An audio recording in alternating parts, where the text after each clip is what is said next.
All right, we got the big guy, Bobby, in here. Bobby Sausalito, right? That's right.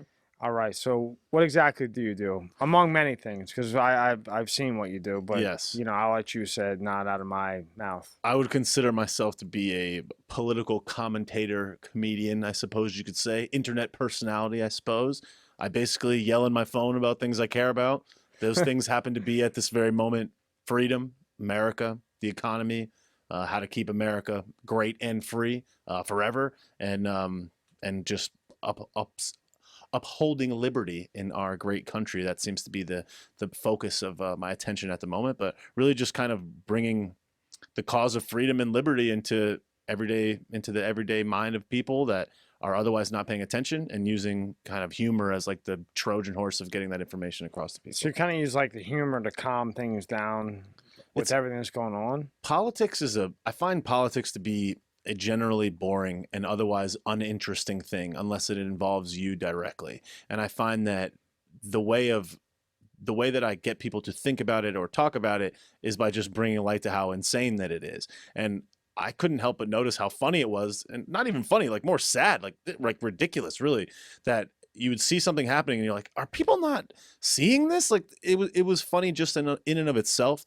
So I just wanted to highlight how ridiculous it was, and the highlighting of how ridiculous it was funny. And then I was like, well, let me just continue doing this. This seems to be what people want, and it just kind of like took itself on its own journey from there. So kind of in other words, you saw what was going on, and you saw the effect, and you knew that if you just went and you said A, B, C, D, E, but if you brought humor to it, you could take that humor, but also with the humor send a message as well. Basically, I mean, the way that it kind of began is like, as I was telling you offline, I'm a web developer. I've been building websites for 13 years. I paid attention to things in my normal life that usually involved around like, how do I become more free? How do I live a better life? And I figured that understanding money was crucial to getting more money.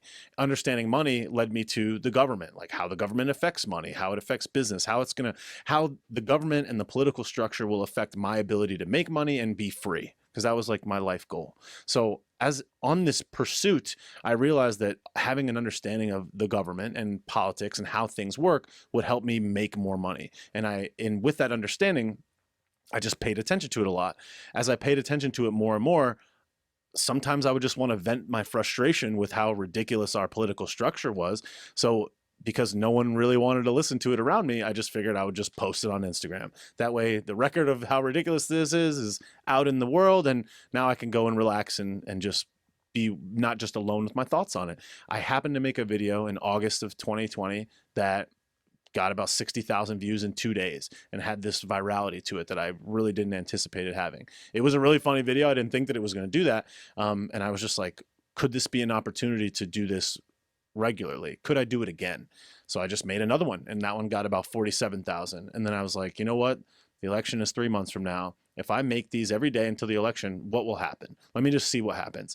And as it started to go, I realized like, this is almost like a patriotic duty. I'm actually informing people. I'm making people happy. This is making me happy. This is much more interesting than building websites. Let me do more of this. Could I make a career out of this? How could I segue this into something that could support me financially and also leave some type of indelible mark of value on the world and the people around me? How could I do that? And if I just keep showing up, it'll reveal itself. And over the last 3 months, it's like I'm making videos, people are happy, I'm getting DMs from people, I'm making new friends, I'm getting into new social situations, I'm meeting interesting people like this, and people are willing to listen to what I have to say, which otherwise was just the people around me. Like all of us, we just kind of like, no one will listen to us but our friends. Are they listening to us because they have to or what? But now it's like people want to know what I have to say, and that's really interesting because it gives me a level of influence that I could use in theory for good, maybe great good. And since communication in 2020 is easier to distribute around the world than at any other moment in human history, couldn't I make this indelible mark and be heroic like I always thought that I had the capacity to be by doing this? And if it's humor as the way of getting it into the hearts and minds of people, that's the path that I'll take. And I respond a lot to signals, how people react to what I'm doing. And I listen to what they have to say and I give them what they want. And that's why what I've been doing has been working up until this point. And then on top of all that, I see the greater value in it beyond me enriching myself, beyond me having a career from it, but really like, how could it leave a better mark on the world? How could you use humor to make the world a better place? Well, to me, that's what this is. And I never would have thought that that was possible. But here it is revealing itself day by day. It's been an interesting experience. I agree with you because things are so crazy right now. So like, you can watch this news channel, whatever news channel you want. It's just the same thing over and over again. This person says this person says that. But when you bring humor to it, you can listen to it. And like we were talking before we came on, I see what you're doing. You're bringing humor to it, but there's also a message with the humor. Mm-hmm. I didn't catch that right away. But when we That's talked, kind of the point. Yeah, I didn't catch it. Yeah. I'll be honest. I mean, honestly, I'll tell you. I mean, I just thought, man, he's funny as hell. He's hyper as can be. Mm-hmm. But in person, you're not really that hyper. Right. Yes. So you should get a coffee deal. Yeah. That's the I have heard from people that I've met that only knew me from the videos, that I'm not what they expected. But I think that the reason for that is because there's a certain method that makes something more effective about getting a point across. And in this particular iteration of communication, which is short form jump cut videos packed with information and humor all in one shot, high energy, I felt, was the most necessary element for it to get the point across. No one's going to give me 6 minutes if it's not hype, if it's not lively. If you're going to sit down for an hour to listen to this, it's almost like, all right, like, serve it to me. I don't need to yell it and pump it into your face. If you're willing to give me that time, if I can be substantive, then I don't need to have that same degree of hype. Plus, like, it's kind of hard to be that hype all the time. So I think that it's also harder to listen to it in long form. So it's like, this just happens to be the conversational style that I think would work the best for delivering this message. And that happens to be the one that I think will get someone in 5 minutes and convince them to go and then listen to me for an hour or 2 hours or whatever other iteration I have. I just felt like that was the most effective means. And on top of that, like I said before about responding to signals, if more people watch a video this style versus this style, I'll make more of that until that doesn't work. And then I'll make one the other way. And I'll just follow whatever people like. And they just so happen to rise to the top, the ones that were really hype. So I make lots of ones that are really hype. Yeah, so you make short videos, Mm-hmm. you get your message across. Yep. And you do them short because you want people to like pay attention. Whereas now, like when they watch this is Bobby. Yeah. And then it becomes interesting because you see crazy Bobby. Yeah. But then you see who Bobby really is, so what you're doing is a great thing, because, people's attention spans are real short. Yes. And we both know that from the SEO thing and everything else. Yep. And dealing with people that want to hire us for SEO and building websites. And what you do is you just pump it out, you get their attention, things like that. And you do it on a phone. Yeah. I couldn't believe. Yeah, exactly. I mean, in order to reach someone, as you're more than well aware, is like, first I need your attention. If I don't have your attention, I have nothing. So how do I get someone's attention? Really, you have a split second on the web, in a marketing campaign, even in person. It's like, I have seconds to captivate you to some degree to get you to the next 5 seconds. And then if I can get you to that next 5 seconds, I got to give you a little bit more substance to match that. So I was like, if I can just deliver something that is a real hit in 120 seconds, I could captivate someone to continue coming back. And more importantly, to come back every day or every other day. And I could almost make you reliant on it. And something that's been really important for me is building something that I have the capacity to sustain without it being a task.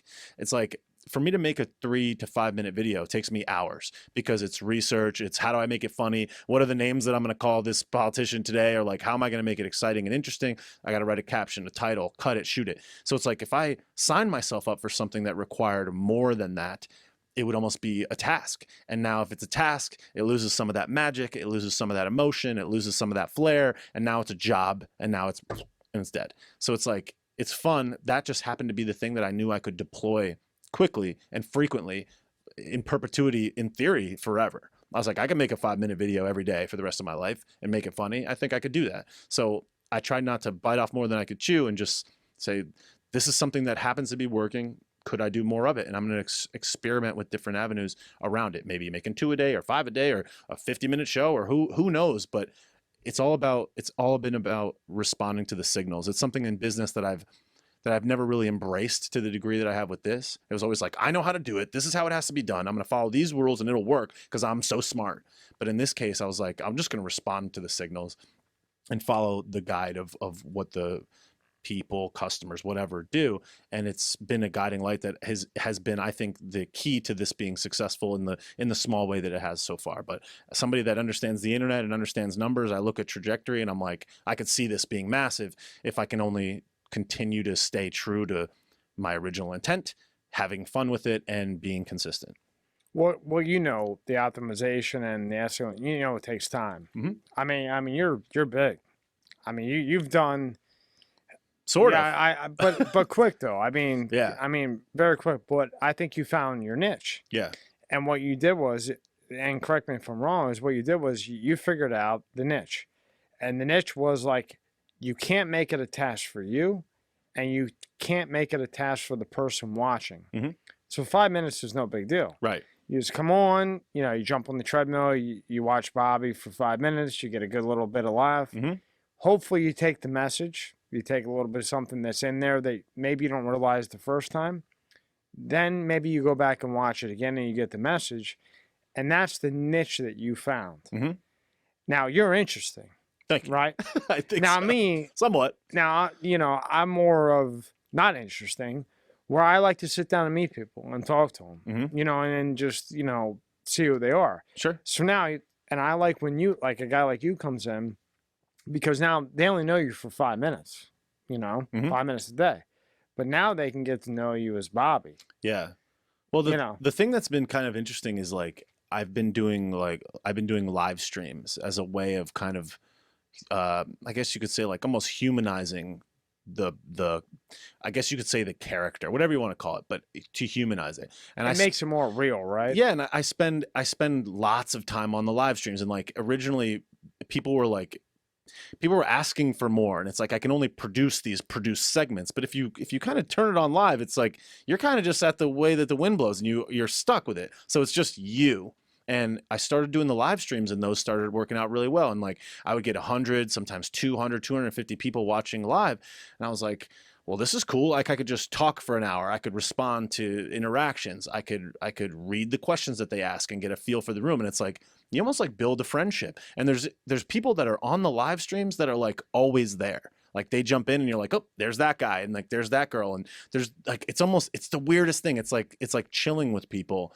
And unfortunately, I'm the only one that's visible, but like, they're still there and they're communicating with each other. I see them chatting in the chat. They talk to each other later. They start to follow each other. And it's like, I never would have thought that any of this stuff could happen as a result of me just yelling into my phone. But that's been kind of the beauty of it, is like, it just takes its own life if you're doing something that you're enjoying to do. Like, I like making the videos. I love the interacting with people. I like that people could think that I'm funny before that I meet them. I think that they could think that I'm a person of substance and character before I meet them. It's like, it does the work for me. And I love that about it. Aside from the fact that it could be, I guess, a career, but just the fact that it like opens social windows and social doors, I think is just an interesting thing in and of itself. It's almost like I would almost just do it just for that, if that was the case. And it's like, the best deals are like win-win-win deals. And it's like, I win, they win, everybody wins. Like, it's a complete win. No one loses in this equation. It's like, the only person that loses is people that are doing, for lack of a better term, like messed up stuff. Like, people that are taking people's freedoms away, or being bad at their job, or bad politicians, or bad whatever, at least in my mind. So those are the only people that like lose, but really all of us are gaining from that, at least in my perspective. So you got all these wins, and I think that's why it's working, and it's fun. And that's been like kind of the key to it. Well, I think that you found the niche, and I think you like it. Yes. You love it. So it's not even about the money. No. It's kind of just like we're sitting here. I don't give a fuck about the money. Right. Fuck the money. Right. It's just, it's interesting to meet a guy like you. And then I see you on the Facebook, and, I'm cracking up, and I was saying to Rob, I said, I bet he's going to come here amped, and then you meet you. Yeah. And yeah, you're like, just, yeah, but I mean, you know what I mean? It's just, to me, that's interesting. And, you found the niche, and you love it. And that's what it does. And isn't it weird in this industry? Because we're both into we're both into marketing. Mm-hmm. We built websites. Yep. We both hate Magento. Yes. I Facts. thought WooCommerce was good, but I'm not going to give your secret away because I'm going to give you some. No, it's not a secret. Spread the love. Shopify. That's the game. I Build let stores you, on Shopify. I let you say it. No, yeah. And but it, like it is in that market. It's like competitive, and it's people say, oh, why don't you do this, and then they fuck you.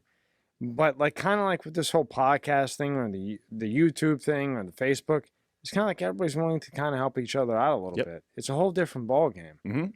Well, that's the thing is like,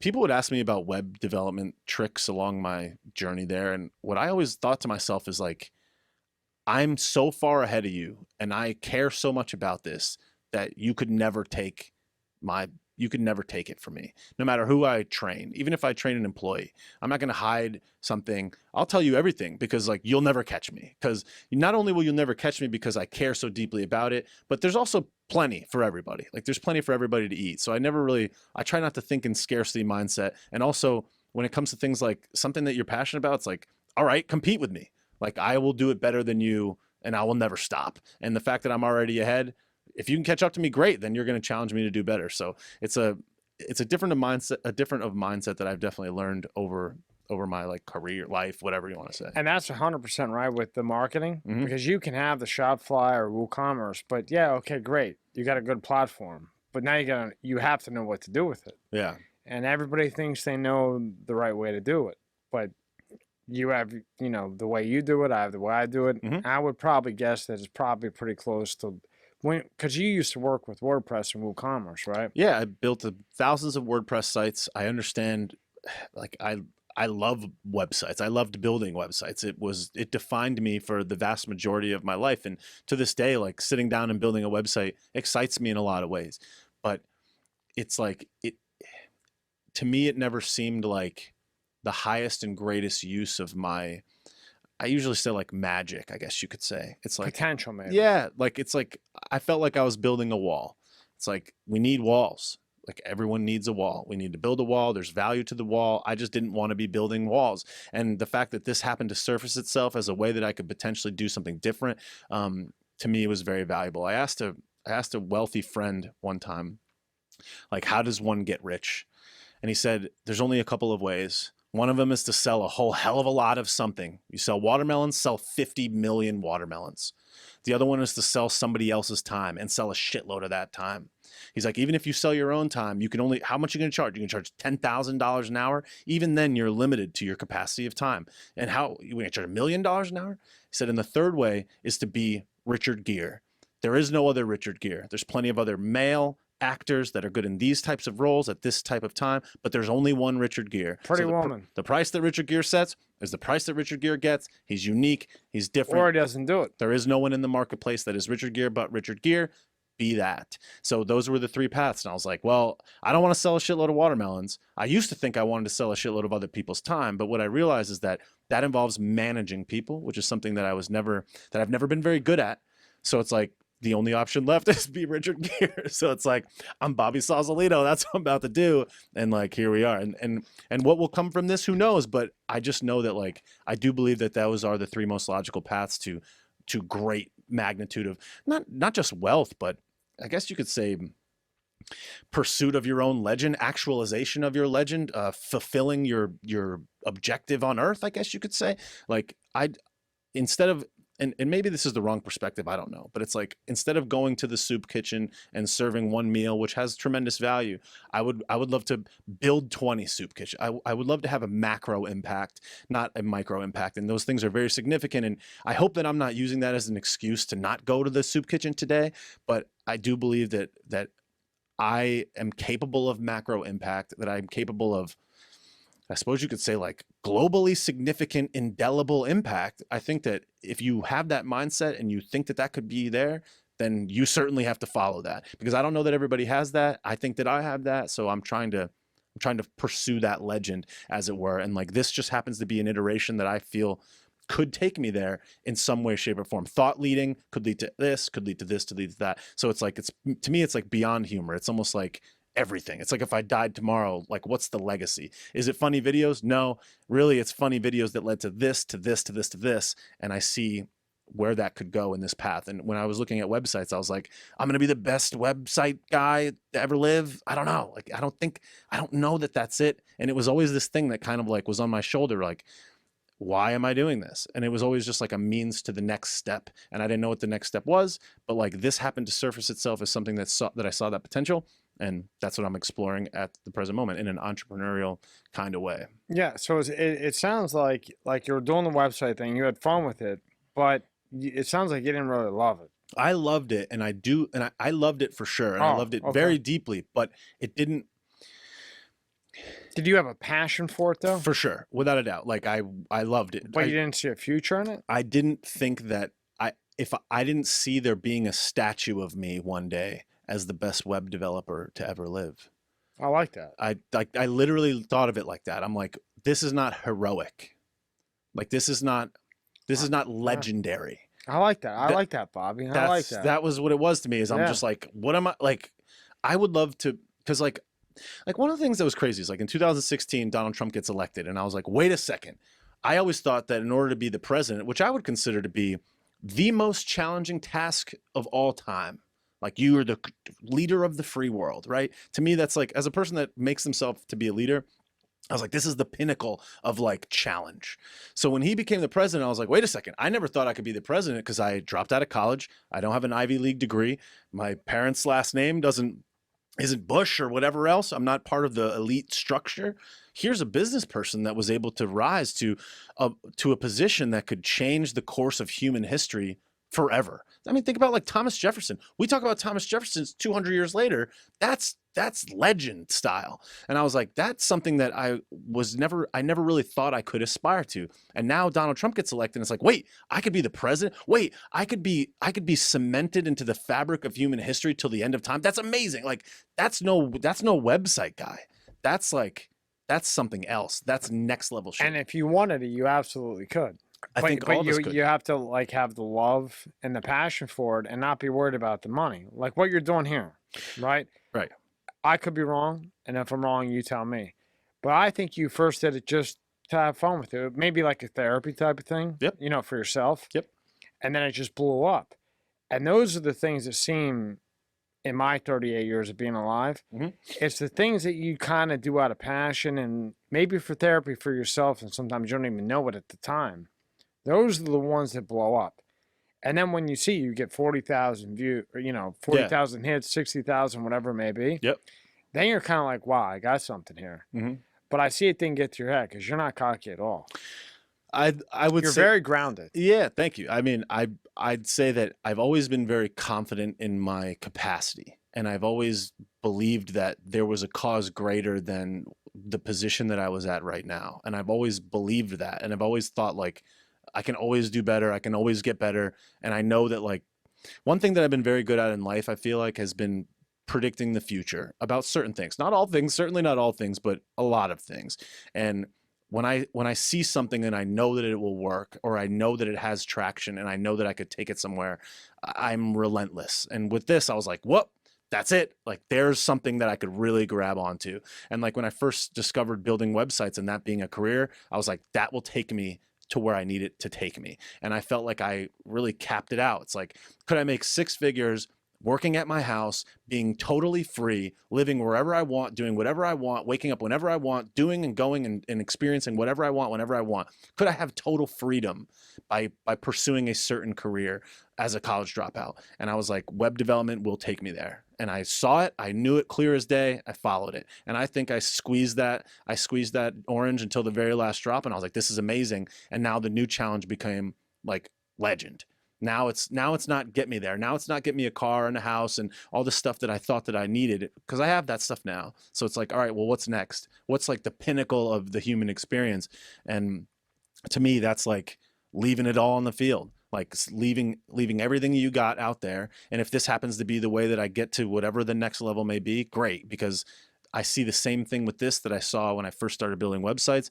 And in life, and being an entrepreneur, it's like your ability to spot that quickly and react and then act on it is the key to being successful as an entrepreneur. So that's what I was like, all right. And it's like, and although money is not the focus, it's like, it always has to be part of it. It's like, how can I use this to sustain? How can I use this to sustain my life? How can I do it so where it's not something that I have contempt for because it doesn't generate to me the lifestyle that I need? I got to do this for 6 hours and then I got to go do this. That's no good. So it always is part of the equation, but it's not for that. To me, it's about the legend really. And of course money is necessary, but really it's like what could be the greatest thing you could ever do? Because you can make all the money in the world. You can have it all. Mhm. But then, okay, but to me, this is just my opinion. So you can have millions and millions of dollars. But when you wake up in the morning, are you happy? Right. Okay, you walk out to a Lambo, you walk out to a Bentley. Are you really happy? Mhm. Okay, well, you need money. Yep. You need money to provide and protect and things like that. But does that make you happy? So now, I don't like Bill Gates at all. But I think that schmuck said something like, who was the guy who said that everybody should be rich and then not be rich? I don't know who the fuck it was, but who? Maybe it was Warren Buffett. I don't know. Yeah. But whoever said it was right. Everybody should have $1 million. I mean, no, I take that back because I disagree with everything that's going on right now. But if you had $1 million and you could buy whatever you wanted, you'd understand that, yes, you need money to survive, to protect, but that is not going to make you happy. Certainly. All that does, in my opinion, is make a bigger hole. Like a bigger hole, like you could say in your heart or wherever it may be. It's like a bigger hole. Now you have to fulfill that hole even more and more and more and more. But you're still not happy. Now you got 10 million. Well, if you weren't happy at $1 million, you're not going to be happy at 10 million. But like you just said, if you go from web development and you say, okay, that was fun, that was cool, that, I made 6 figures, I did this, I have that, but I want to be more than that. Mm-hmm. So when you say more than that, that means you want to be happy. You want to do something that fulfills you, not the money. It's not even, I don't know that I mean, being happy and happiness is certainly a part of the pursuit. But really what I mean by that is more like the book, The Alchemist by Paulo Coelho. He talks about like pursuing your personal legend and like living your legend. And it's not about money. It's not even really, I guess you could say it's about happiness, but really it's just like utilizing all your gifts to the maximum of its capacity to have the most fruitful like experience. I've read that book. In my opinion, it's about fulfillment. Yeah, fulfillment. Yeah, exactly. Like going to your extreme potential. Yes. And being fulfilled. Yes. And then when your day comes, whatever the hell happens. Mm-hmm. But when that day comes, you're fulfilled. Yeah. Yeah, I've read that. You ever read Machiavelli? Tell me you read Machiavelli. No. If another fucking guy comes in here and they read Machiavelli, I'm just gonna get a pile of books of Machiavelli. All right. I started reading it too, by the way. Yeah, it's called Machiavelli the Prince. It's a good book. Nice. So now so you go from web development, right? Yep. Mm-hmm. How the hell did you get? I understand you kind of you wanted to change lanes, or you just had to get something off your chest. But how did you get to 40,000, 60,000 hits like that? Well, I mean, there has to be something that you did. No. It was just nope. It literally is as simple as this. It's my high school football coach. He said there's no such thing as luck. Luck is when preparation meets opportunity. Well, I've prepared for this type of skill set my entire life. I know how to do graphic design. I know how to write. I was always good at spelling. I was always good at writing and spelling. So I can write, I can spell. I love comedy. I just love it. I don't mean to interrupt you, but I have to ask, are you good at Photoshop? Yes. Really? Yeah, I mean, graphic design. I don't use Photoshop specifically, but I could. I had to ask you that because I want to break that program every time I try. There's too many tools. I don't like Photoshop. I use a program called Fireworks. It's an old school program that Adobe doesn't even make or use anymore. But I always use that to do graphic design because it was just like really simple and to the point. Do you use a Mac or a Windows? Always Windows, never Mac. What? Yeah, no Macs for me. You use a Windows? That's right. No iPhone either. Uh-oh. What? Okay. All right. Here we go. No, I have to ask you. I'm sorry, Bobby. Yeah. No, we're just hanging out. You Yeah, know, yeah. friends. Yes. You know, why in the hell would you use Windows? Okay. Because so let's start with the phone. The phone, I think, is a little bit Yeah, easier to yeah. explain. Yep. Why do I not use an iPhone? I don't use an iPhone because I understand technology and I understand how to read hardware specs. An Android phone, a Samsung, which is what I have, a Samsung S20, has a higher hardware capacity and better hardware specs than an iPhone. Has a better camera, has a better battery life, has a more durable case, has more RAM, has a better processor. Across the board, it is a better piece of technology. Hands down, no question about it. You can look at the specs, specs are specs. One has this processing speed and one has this processing speed. The only thing that you could suggest that might beat it is the software, which in a lot of cases is fine, but I don't like how you're stuck in Apple's ecosystem. You don't like the ecosystem. I don't like the ecosystem. Plus, like, it's more expensive hardware. The hardware, like, if I have a better camera and you don't, and your phone is more expensive. I mean, the example I like to use is like Hillary Clinton has an iPhone. I'm going to use the same phone as Hillary Clinton. I'm going to use the same phone as a teenage girl.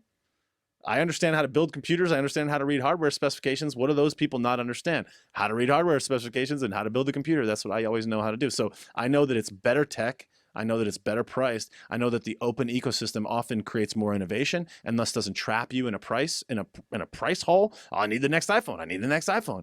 With Samsung, it's open, and I don't need to buy Samsung. I could buy LG. I could buy Google phone. I could buy all these people that are competing. It's like free market versus like controlled structure. I get that, but I don't get the Windows. Hey, that's fine. But I'm don't like- open-minded. I want you to explain. I want you to tell me how in the fuck you're using Windows because I'll tell you, because if you buy a Mac, right, that has 8 milligrams of RAM, and that milligrams, or milligrams, Jesus Christ, megabytes. yeah, Yes. okay, Yes. gigabytes, Yes. Gigabytes. okay, okay, Yes. gigabytes RAM. Yes. You threw me. I couldn't believe it. I'm so shocked that you use Windows. That's okay. Okay, but I have an open mind, so I want you to explain to me Yeah. how in the hell you use Windows. Because if you buy a Mac Yeah. with 8 gigabytes of RAM, hmm it will beat the piss out of a Windows any day of the week. what are you using processing speed for? I mean, if you're editing video, yeah, you need a Mac probably, but you don't need a Mac unless you're doing like a television show. And even then, like I don't produce video like that. I produce on my phone. I don't need it. Plus, this is the reason why it's less expensive for higher quality hardware. Here's the thing about an Apple computer. Well, how do you get your Apple fixed? You go to the Apple store, right? I don't have to do that. I could just have a guy that knows how to work on computers. I could go to the computer store down the street. I could have any person fix it, including myself. I know how to build computers. When I was in high school, I used to build computers from scratch. Go to the store, you buy a tower, you buy a motherboard, you screw it into the motherboard, you look up online what are all the parts. You got a video card, you got RAM stick, you got a heat sink, you got your devices. Building a computer is not overly complicated. It was certainly more complicated then than it is now. So if I can build a computer that has the same hardware specs as your Mac, and I can swap out pieces, and I can upgrade it at any time, and I know how it's put together, I'm more dynamic. Not to mention it's cheaper. And I could buy higher quality specs. I could buy a bigger hard drive. I could buy a bigger whatever. If you open up your Mac, you could break your warranties. So I don't know. Like I don't like the ecosystem. I just don't. I get the ecosystem thing. I get that. I'm with you on that one. I was raised on Windows. I happen to be loyal to it for that reason. But generally, I feel like I can get more affordable hardware. Like I have a custom built machine that cost me $1,300 when it was built, and like it's lasted me for 5 years and it's still valuable. If I wanted a comparable Mac with that level of hardware, first of all, I'd have to pick it off a website and wait for it. Second of all, it'd be 2 times, 3 times as expensive. I could get a newer computer every 3 years versus buying that Mac. But that Mac will last you 10 years. Maybe in theory, but technology doesn't. No. Well, technology doesn't last 10 years. Okay. All right. It's not. You win. Yeah. You win. I mean, it's not about winning. But you'll never catch me. Well, I think everything in life is winning and losing. Maybe. I mean, you're Italian. I mean, what the fuck? You know you believe that. Benz versus BMW, which is better? Who knows? Who cares? I like Benz. Other people like BMW. Who cares? I don't know. Whoa. Did you just say Benz versus BMW? Sure. It's a likely comparison. Okay. Well, if you buy a BMW, you're gonna have electronic problems left and right at about 40,000 miles. If you buy a Mercedes, you got a good shot. You're gonna get a lot more out of that than that. In theory. In theory. Hey, I have a Mercedes. I understand. I'm on Team Benz. I'm just saying that any person could look at that differently and be like, well, you could say this. Okay, Bobby, you give me Windows 7, I'll fuck with it. Anything after Windows 7, get the fuck out of it. I don't like it. But here's the thing. How much does the operating system really dictate about your day-to-day movements? Really, you're using software inside it. And most of the stuff that I do is web-based anyhow. So it's like I'm not like operating in the, I'm not using the operating system like that. Really, it's just a window. I'm in Chrome, and Chrome's the same on both devices. So it's just like I got a fucking stupid little flat square keyboard and a trackpad.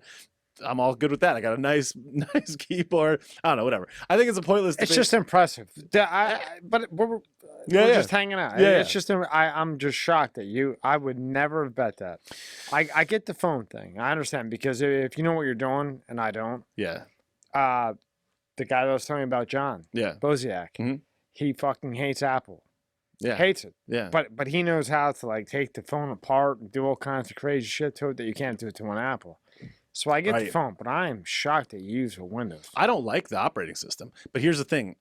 I like the hardware itself, my ability to change and modify the hardware itself. And like, I just happen to know that structure. It's like if I spoke English versus spoke Spanish, like it's just easier for me to navigate there. So maybe if I gave you a Windows computer, you could manipulate it to the way I like it, and then I wouldn't hate it. Yeah. I mean, I think that at the end of the day, they're probably very comparable in terms of like their capacity if you were to spend the same amount of money. Like if you buy because here's the thing.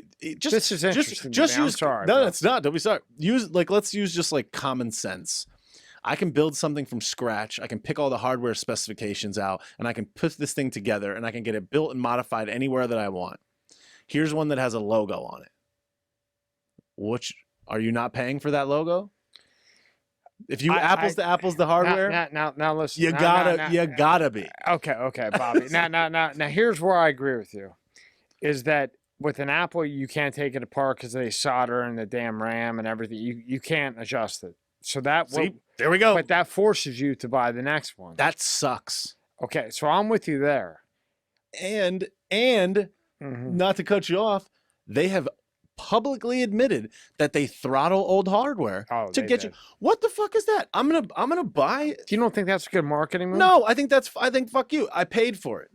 You're gonna throttle my shit. You're gonna fuck that. I don't want to support a company that does that. And I'm not saying that Microsoft or whoever is an angel on high. But I'm just saying if somebody's gonna publicly say we throttle old tech to make you buy new tech, fuck that. I don't want to. I don't. If you could make a Windows computer the way I like it, yeah, I'd pay you as much as I pay for a Mac. I don't know. Because the one thing I don't like about Mac is there's only one thing I don't like. Okay. But now I'm in the ecosystem, so I'm like possessed. Yeah, you got the whole thing. Yeah. Yeah, I got like the fucking aliens hit me and shit. Yeah. You know what I mean? iCloud and iMovie and iCal and all this shit. AirDrop though. Great. I don't know. Do I need it? You know what really sucks? Apple Maps are fucking trash. You know what else is trash? It is trash. Yelp is trash. I fucking hate Yelp. Dope. I use Google Maps. and I have Google reviews. I use Google Maps too. I hate Yelp. Well, Yelp is the worst. When you were doing markeing, how terrible is Yelp to deal with? Garbage. Who owns them? The devil, probably. some demon, I would assume. No, but who's behind them? I don't know. They have to be an umbrella of somebody. I couldn't tell you, but I don't want to know. Because every single time I ever talk to a Yelp person on the phone, they're just like, it was some snarky girl that just got out of college that's trying to tell me that like if I don't market on Yelp that my business is going to go under. I'm like, who the hell who are you, dude? No, I hate Yelp. It further illustrates my point, which is that if you're on Apple, you're on Apple Maps, you're stuck with Yelp, you're stuck with their hand-picked whatever. If I have used an Android device, yes, I'm in the Google ecosystem, but like I have a lot more freedom to move around. I can use a lot of different pieces. Like one thing my friend showed me his MacBook and he was like, look how easy it is to use iMovie, blah, blah, blah. I bought a piece of software. I did a Google search for video editing software. I bought this piece of software called Wondershare. It's $35.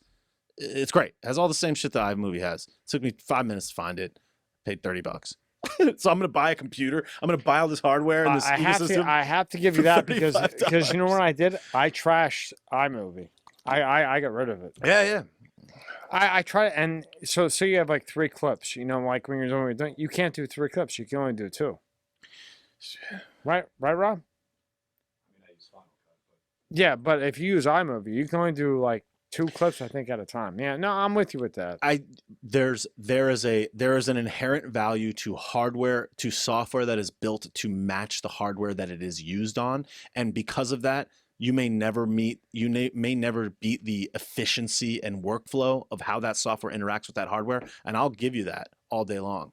And that is where I think Apple wins in a lot of ways. Like if you're producing professional videos, for example, and you're using something like Final Cut, an extremely heavy piece of software that's built specifically for Mac or whatever, it's like, I understand that, and it needs that type of processing speed. But for your average everyday computer desktop warrior, we really don't need that unless we're doing high-end video editing or audio editing, or I suppose like super high-end graphics or like 3D graphics, of which I'm not doing any. I'm doing like primarily web-based software stuff, typing, things like that. I'm not doing crazy things. Even as a web developer, I wasn't doing those crazy things. If I was rendering graphics, doing high-end video editing, production, like audio production, video production, I get it. But for your average person, if I could build a $1,300 computer that would cost $2,800 as a Mac, and then when I want it to get repaired, I'm stuck. I'm trapped in that ecosystem. I'm trapped with that suite of software. If Apple says no, I'm beat. Whereas on at least on my PC, I could like literally pull out a RAM stick, put in a new video card, and I know the ins and outs of it. I agree with you on that. Yeah. Yeah. All right, No, that's bullshit because they sorted the shit in, so you can't. I didn't know that, but that's par for the course. That's Apple. I agree with you on that one. I agree with you. Hey, I mean, plus like now if you you're were trapped, using, you're trapped. but if you were using Final Cut for our videos, Yeah. would you still use Windows? I mean, I could. Well, you could build it the way you want to build it. I could use Final. I mean, I have Final Cut on my computer. I personally, I think that this is the thing. Is like there's depths to all tasks. The level of video editing that I need to be doing myself would never reach a point that it would require that degree of software or hardware capacity. If it was to get to that point, I would be leaning into my talent, maybe making more videos versus learning how to edit them. And that's something that I've kind of learned over the years where it's like, I'm never going to be good there. I'm never going to be great there. But there are people that edit videos all day that are really good at editing videos that will kill it way better than I could. It would be better for me to use my talent more on something else that's not that. So I used to think I had to be good at everything. It's kind of like the web entrepreneur, like how do I figure out how to do all this stuff with no one? But video, once I got there, I was like, all right, I'm the web guy. I'm not the video guy. I'm not the audio guy. I can't be great there. Let me just excel where I excel. Sales, putting together the idea, the branding, the whole package. And then anything that's outside that could have a really deep depth of expertise like video editing, I'm only going to do surface level or I'm going to outsource it. Because I won't get there unless I like love it. And I didn't love video editing. It was like a means to an end. So I would never need that degree. I might buy a Windows and just see if you can make it throughout. No, because I mean, I don't hate it. I like that you can adjust it. Like you can keep moving on with it. But I don't. But you like Bill Gates though? I mean, I don't know Bill Gates. So I don't know. But I just want to see what you say. Generally speaking, I would say that there's more than enough. There's an abundance of available evidence to suggest to me that there may be some things that he's doing or coercing people to do that I don't agree with. To what degree that is, I don't know. But I would, if I had to say, do I like him or not? I would guess I would say no, but I don't know. All I know is based on the research that I got, and like if he's doing some of the things that some people suggest that he's doing, I certainly don't like that, but I don't know. And I always say, like, I've been on a couple podcasts and I always say, like, I try not to address things that I can't prove to myself with certainty or some degree of certainty. He may be doing the greatest work. I don't know. It certainly doesn't look like that. But you never know what somebody's saying and what you hear and whatever. And then we'll get on to other things. But I have to ask you this just because we do kind of the same thing. Okay. Do you research with DuckDuckGo? Sometimes, yes. Yeah. Yes. Do you see the difference between that? Yes. Fucking crazy, isn't it?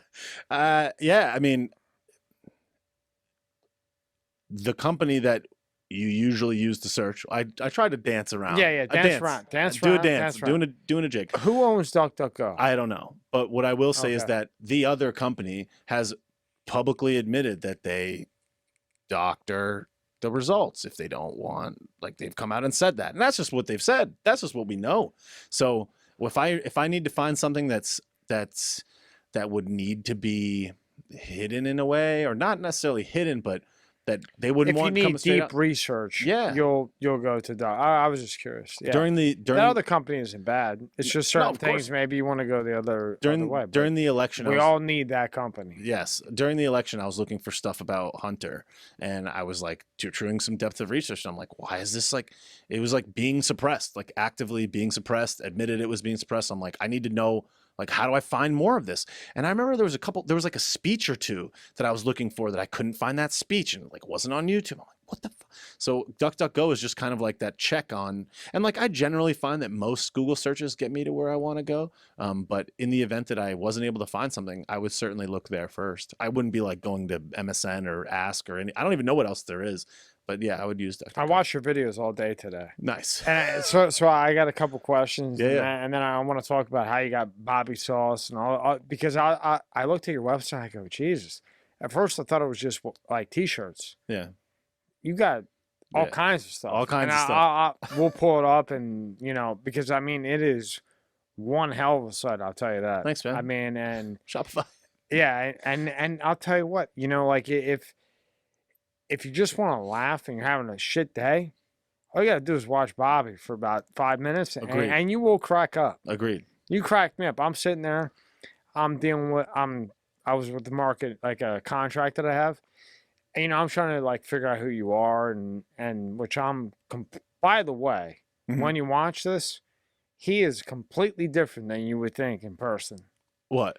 Oh, Well, me? You mean? Yeah. Oh, You're- yeah. You're very like respectful. You're calm. You're very smart and intelligent. Thank you. I mean, I'm a little bit thrown off. Yeah. Which is a good thing, because then there's this and then there's that, and I think that's intriguing. I built a website for electronic dance music, and I won't mention it here, but Really? but for other reasons. But I built a website for electronic dance music years ago, and it gains a lot of popularity, and I got a chance to meet a lot of musicians.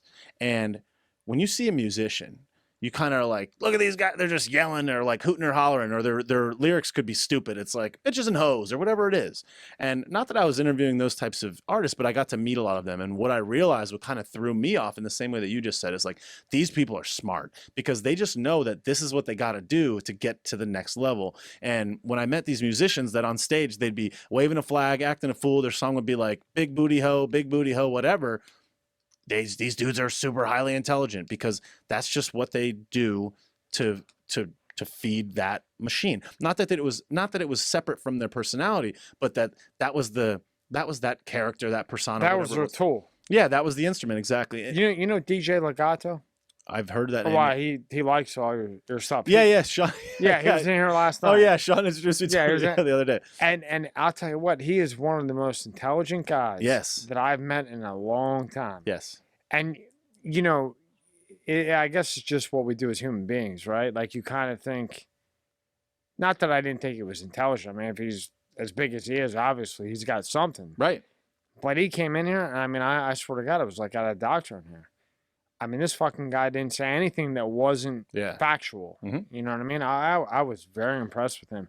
Just like I'm impressed with you. Thanks. I mean, like I told you, I'm thrown off my rocker right now. Reaching any degree of success in any place requires a great degree of intelligence, no matter what. It may look slightly different than the next one, but like that is something that I have certainly learned to be true. Like even the people that we think may be dumb, like they're not. If you know about them, they know something. So I'm not surprised to hear that. And like you think of like music. I remember I used to look at music and be like, all right, this is a guy that's just like in touch with himself. Like they're part of the. They're whatever, they're enlightened in that area, but you still got to market it, sell it, brand it, produce it, know the room, read the room, know people, know how people react, get people to be hyped, price yourself right, market yourself right. I mean, there's a lot to it. So yeah, any degree of success that anybody is looking in your direction certainly takes a high degree of intelligence. It may just look slightly different, so I'm not surprised to hear that. Yeah, I mean, and that's happened a few times. You kind of think something and then you meet them. Mm-hmm. And that's why I like doing it this way. But that's my niche. Your niche is different. You know what I mean? Your niche is obviously killing it way more than me. I'm just the little guy over here. Hey, I mean, look, 3 months ago, as I said before, 3 months ago I had 1,600 followers. And like, what's a follow? This weekend, I'll be chatting with somebody and like they have 496,000 followers. They have 1 million followers. And like, what's a follow? What's the value of a follow? Who knows? We're all just grinding in the way that we grind, and like this really good explanation for how people look at to look at life. I thought was really interesting. Maybe is applicable here. This like every person is like a perfect diamond.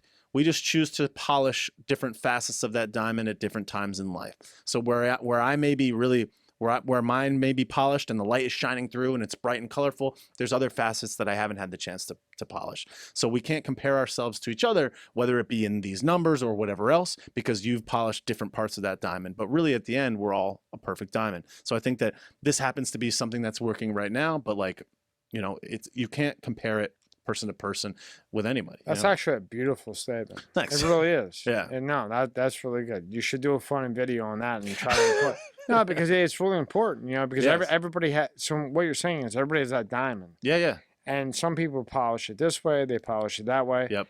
But then if they polish it a little bit different, Mhm. or whatever way, then they may find their niche. Yeah. Let's just say, right? And I think what happens is, I think you'll agree with me, is a lot of people, they hit, like you hit right now, and but what I see from you is that you're content, or I'm sorry, you're not content. No, great. Yeah, I'm sorry. No. I apologize. No need. Well, you're not content, No.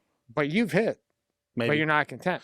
Maybe. But if you got content, then you would be okay with you would just be like, okay, well, hey, look, I put a post up, I get 21,000 loves, blah, blah, blah, but you don't get content. And that's a guy who's going to be, maybe one day have that legend, be that statue. Yeah. You can never get content. Well, I think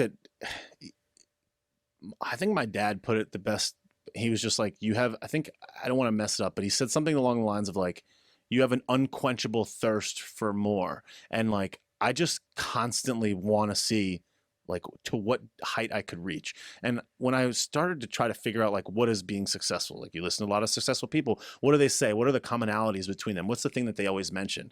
And like never being satisfied with any hit, like not celebrating the win beyond just like, all right, great. Always looking for like, what's next? How can I do better?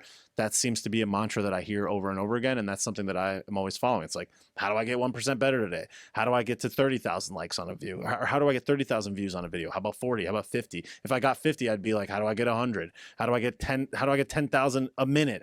How do I get better? I mean, there's never an end point to this. And it's like in business. It's like if I made $1 million or $10 million, I'd be trying to figure out how to make $100 million. It's not even the dollars. It's about the growth. And like really at the end it's like, what's the impact? What's the impact on my own life, my experience, and then what's the impact on others? Could I help everyone? Could I help 50 million people? I mean, I bet Tony Robbins didn't wake up when he was 30 and say, I'm going to feed 50 million people. I'm going to help 10,000 people not commit suicide. I'm going to help all these people change their lives. And like Tony Robbins single-handedly has helped like probably tens of millions of people live a better life. Like that's impact. That's legend style. And Tony Robbins has come up in here 3 different times now. I think he's a good guide for reaching potential, and that's something that like I look up to him in a lot of ways. He's an idol to me in a lot of ways, but it's like I don't want to be Tony Robbins. I want to be Bobbysauce. I just want to do my iteration of that. What could I do better? What could I do better than Tony Robbins? Where you say that's not the Tony Robbins of this. That's the Bobbysauce. That's what he is. He's his own thing. I'm not the Uber of something. I'm my own thing. I am Uber. Now, how'd you get Bobbysauce? Well, I was going to ask you when we got into your website. yeah. But you're doing the funny things, and they are funny as hell. Thank you. I mean, you do it. You make me laugh. Yeah. How'd you get to Bobbysauce? What made you think Bobbysauce? I don't know. I mean Because you're Italian, so I would think, what is he making, gravy? You know what I mean? Yeah, I think that making something that's memorable and catchy and easy to remember and easy to spell is kind of a key component of marketing and branding just in general. when I originally started saying it, I would always be like Sausalito. Like I would always try to like Yeah. like really overemphasize it. And sauce just became like a natural, just kind of like a natural iteration of the name that gave it like another way to deliver it, another way to deliver the message. And it's like, well, people like this? I don't know. Let's see. And if they like it, or if they call me that, then I just kind of follow it. Again, it's like, it's always the responding to the signals. It's like, that's the thing that's so amazing about the internet is it gives you the focus group that businesses in the 70s and 80s and 90s used to have to pay for. Like, oh, let's get a focus group. And that's still business. People still have focus groups. Those certainly still exist. And it's like, oh, here's all the products. Which do you like? Which do you not? On the internet, it's like I could fire it out into the atmosphere and I'll get feedback in seconds. And I can see what works and what doesn't. And it gives us, our generation of entrepreneurs, a unique and significant power that was otherwise not available previously. And here's the other thing. If we don't do it that way, the next guy, the younger guy, the smarter guy, the sharper guy is going to do that and clean our clock. So it's like, we got to be able to do that. So I just respond a lot to the signals and I use the tools that are available right now. I couldn't believe you got Bobbysauce.com. Yeah. I looked and I said, how in the hell did he get Bobbysauce.com? You know, interestingly enough, I never thought But you know, like to when register we're that. building websites Yeah. and domains, Mhm. I mean, I was like, how the fuck did he get, how much did he pay for this domain? I hand registered it. It was $8.47. Really? Yeah. Wow. I don't know. I just thought But of it. you would think, you know, from Yeah, where yeah, we yeah. come from, right? You would think that, Yep. I mean, you paid for that one. That's what I thought was so interesting about it is I was like, that's when I kind of knew I was onto something is I'm like, hey, that's short, easy to spell, memorable. It's like not the name. Easy. No one's going to mess that up. And here I have the .com. Like I'll lean into that. And like, yeah, there it is, Bobbysauce. Yeah. I mean, look, he's got Bobbysauce.com. What the hell? Yeah. You look funny. See, you Thanks, man. now. What is Donnie Ballgame? Donnie Ballgame is Because I kept seeing this. that's and what I said, call that's what I call Donald Trump. I call him a variety of names. Yeah. Donnie Ballpark, Donnie Ballgame, Donnie Baseball. Originally, I'm originally from Connecticut, and I grew up a Yankees fan. And Donnie Baseball was how they used to refer to Don Mattingly. That was his nickname. So when I was a kid, it was like, hey, it's Donnie Baseball. Funny. So when I started talking about Trump, instead of being like Donald Trump, Donald Trump, Donald Trump, Donald Trump, I just started calling him Donnie Baseball. And then baseball became Donnie Ballgame. A few people have called him Donnie Ballpark. And I just create other iterations of Damn, you got Amazon Pay on there too. everything. Yeah. Yeah, Shopify, so- dude. Shopify. So, Yeah. Shopify's the truth. Wow, that's good though. That's the truth. So on his website, Bobbysauce.com, he's got woman clothes, men clothes, hats, masks, drinkware. Yep. Masks. We got masks. Oh, the diapers, the face diapers. Yeah, the masks are some of the best sellers on the site. The Freedom muzzle is the #1 selling item. Is it really? Yeah, it's the top selling item. I think I probably sold like 100 of those. And I just have all these different versions of the mask. Rob, go to the drinkware. Yeah, there's like the coffee cups, coffee mugs, I know. I mason saw 'em. jars and I shit. saw them. Don't I eat was like, which stingers. one do I want? Don't eat stingers. A lot of the products are things that I said in the videos that people latched onto, and they were like, "Could you make me a mug that says that?" I love it. Look, Yeah. facts are trash. Facts are You trash. see that? One of my favorites is everything is trash or everything is Bobby, garbage. what's that say? Go back up, Rob. Facts are trash. Dumpster, what's that say? Dumpster fire. It was just I gotta see this. I shit. refer to things as a dumpster fire because it's just like the worst, most garbage. Joey Basement Corona. Here, you read it. So you made Joey Basement is what I call I Joe might buy Biden. that motherfucker. Yeah, it's one of many nicknames that I call Joe Biden is Joey Basement. Zombie voters. So Corona Clap is what I call the virus because I'm trying to skirt the actual word, and it's fucking so annoying just being like COVID and COVID. I don't like that. I like to create my own kind of spin on words just as a person, not even as He's got not the even as murder this- hornets on there. Yep, the murder hornets. Somebody just like summarize all of the dumpsteriness of 2020 in one lineup, and that was what we came up with. How many ounces is that? It probably says right on there, probably 16 or 20, probably 16. 20. It is You know what made me laugh was the Good Morning Sunday one. 14. 14 ounce. Yeah, that cracked me up. Do you know what that's from? No, I don't. Oh! I wanted to ask you. Oh, Yeah, that's yeah. why, dude. That's Tell why. me. All right. So Nancy Pelosi, you know who Nancy Pelosi is? Oh, the swamp monster, the swamp creature of the house. So she was doing an interview on, I forget what it was. It was like Face the Nation or something. And she they were interviewing her. I forget who the guy was, and he was like, "Oh, is this George Stephanopoulos?" And he was like, "So, like, do you have any other like what other things are you going to pull out to try to secure the Supreme Court or whatever?" And like right in the middle of the interview, she's just like, "Good morning, Sunday morning," and he's like, and then she like had like a brain fart, and then she went back to the conversation, like literally out of nowhere. She just goes, "Good morning, Sunday morning," in the middle of the conversation, and George Stephanopoulos is like. And like literally, you should watch the YouTube video. It's hilarious. Is your biggest seller the kid stuff?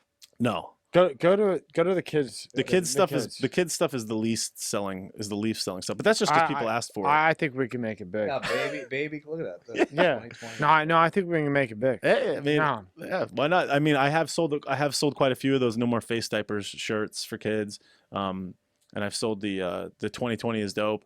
And most of these things, most of the items that are in the store were by request. Like I would go on live stream and be like, "What do you guys want?" And they're like, "Could you put No More Face Diapers on a kid's long sleeve?" I was like, "Sure," and I just put it there. I just had a daughter. Oh, So nice. you got a discount code for everybody? Yeah. I use the one discount code that's available right now that's on the site is Amish. Amish. AMISH. Yeah, just- Amish country.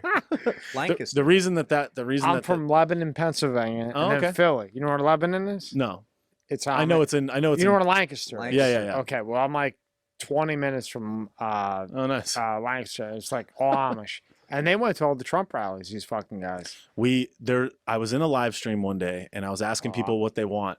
You should go to the search in the top right corner and type in Amish. You'll probably like this one. Well, Yeah. if you know what it's about. Yeah, Rob, go up to it and open a new tab. There it is. Yeah. So Go in the right tab and type in Amish. you know he did it. That's it. Oh, So I thought you wanted. so yeah. when I'm the Amish. I'm with the Amish. So when Trump was running, the Amish like did like a little parade for Trump, and like there was literally like horse and buggy with signs for Trump, and people were like, if the fucking Amish supports. You know, like if the Amish are showing up for Trump, they must know some shit. So we were on the live stream and people were like, could you make a shirt that says I'm with the Amish? That's awesome. So I made these I'm with the Amish shirts and sold a few of them. Oh, I'm gonna push this shit. I like this shit. That's fantastic. And it's all custom. That is awesome. It's right? all print on demand stuff. So like you could make one. I could literally make one that says whatever you want. It could say bag of donuts or something, and I could just make one and literally print one. The Amish make the best wood ever. I believe it. Ever bought any type of wood from the Amish? I haven't. Oh my god, Yeah, one of those They- fireplaces. this is a piece of shit compared to what they make. Yeah, Yeah, but handcrafted. yeah, but how about that? All right. So now the Amish go to a Trump rally. They don't go to anything like that. Right. They went to like a ton. How many did they go to? A lot, they had the horse and buggies with the flags hanging off the back, like literally Yeah. going. Yeah, that was what was so amazing, and I'm like, that's why. Because again, like my That's awesome. my people were Bobby. like, that's a banger. they're like making a shirt that says I'm with the Amish because like they understand that if the Amish are out supporting a political candidate like that, then like they must know something. Listen, I'll And say they it. know. I'll say it because I don't really give a fuck. You don't say it, unless you want to. Yeah, If the Amish are going to see Trump, yeah, there is no way in the planet that he got 80 more million votes than Barack Obama. Yeah. I mean, come on. Yeah. Who is probably the dirtiest motherfucker that there is next to Bill Clinton, which I actually liked Bill Clinton, but he's a dirty fuck. But worse than him is Barack. They just came out with something today on new because everybody's going, well, people that have a brain, they're going from Fox to what's it called, Rob? Newsday? Newsmax, Newsmax. Newsmax, yeah. yeah. What did they come out with Barack today? I don't know. I haven't looked at it today. I was at this conference today. Oh yeah, they buried him. But you'll never hear it though. You'll never fucking hear it. Because it's not on the mainstream news, and therefore it doesn't exist, and that's part of their game. And you know who bought Fox? No, what bought Fox? Remember how Trump was saying, I don't know what happened. I don't know what happened to Fox. Yeah. Remember he was saying that? Mhm. Well, Disney bought Fox. Okay, Think about where Disney headquarters is at. California. right. Yeah, I mean, I don't know the depths and the politics of all of that ownership, but one thing is for sure is that like they probably overplayed their hand as it relates to calling Arizona and like the organizations. There is no way that he won. You're doing your thing. there's, in my opinion, Yeah. not Bobby's opinion, It's Tommy's opinion, extremely unlikely. I highly doubt that he realistically won Yep. Arizona. I don't think he won Georgia. I can't imagine that he won Michigan, or that he didn't win Michigan. I mean, Christ, what he did for them? Yeah. Fuck, he brought back the car industry. Well, Joe Biden claims, or Joey Basement claims that he brought that. Joey Basement, Yeah, that's he, right, yeah. he claims that he brought it back, and he also, saved the entire. Brought it planet. back how? I don't know. What, sitting in his bunker? Well, he Sitting in his Yeah, basement? sitting in his basement. Well, he claims that when he was He with probably didn't even know Obama. he was in his basement. He probably did. Yeah. But you know what they're going to do? If somehow things don't get changed, they put him in there. That was a setup. Yeah. Because what they're going to do is the same. They did the same thing they tried to do to Trump, say he's incompetent. Yep. And then who's your president? Krusty. Harris. Yeah, I call her Krusty. Yeah. Yeah, I'm with you on that one. I call her I let you say it. And then guess who's your vice president? Pelosi. See ya. See ya, Bobby. I'll send you a ticket to come see me somewhere else because I'm out of this motherfucker. See, that's the thing, is that I understand that mentality. However, let's assume that did happen. I wouldn't jump ship simply because, like, we have to preserve this. Well, This it depends. It depends if we everything. keep. It depends if we have the Senate.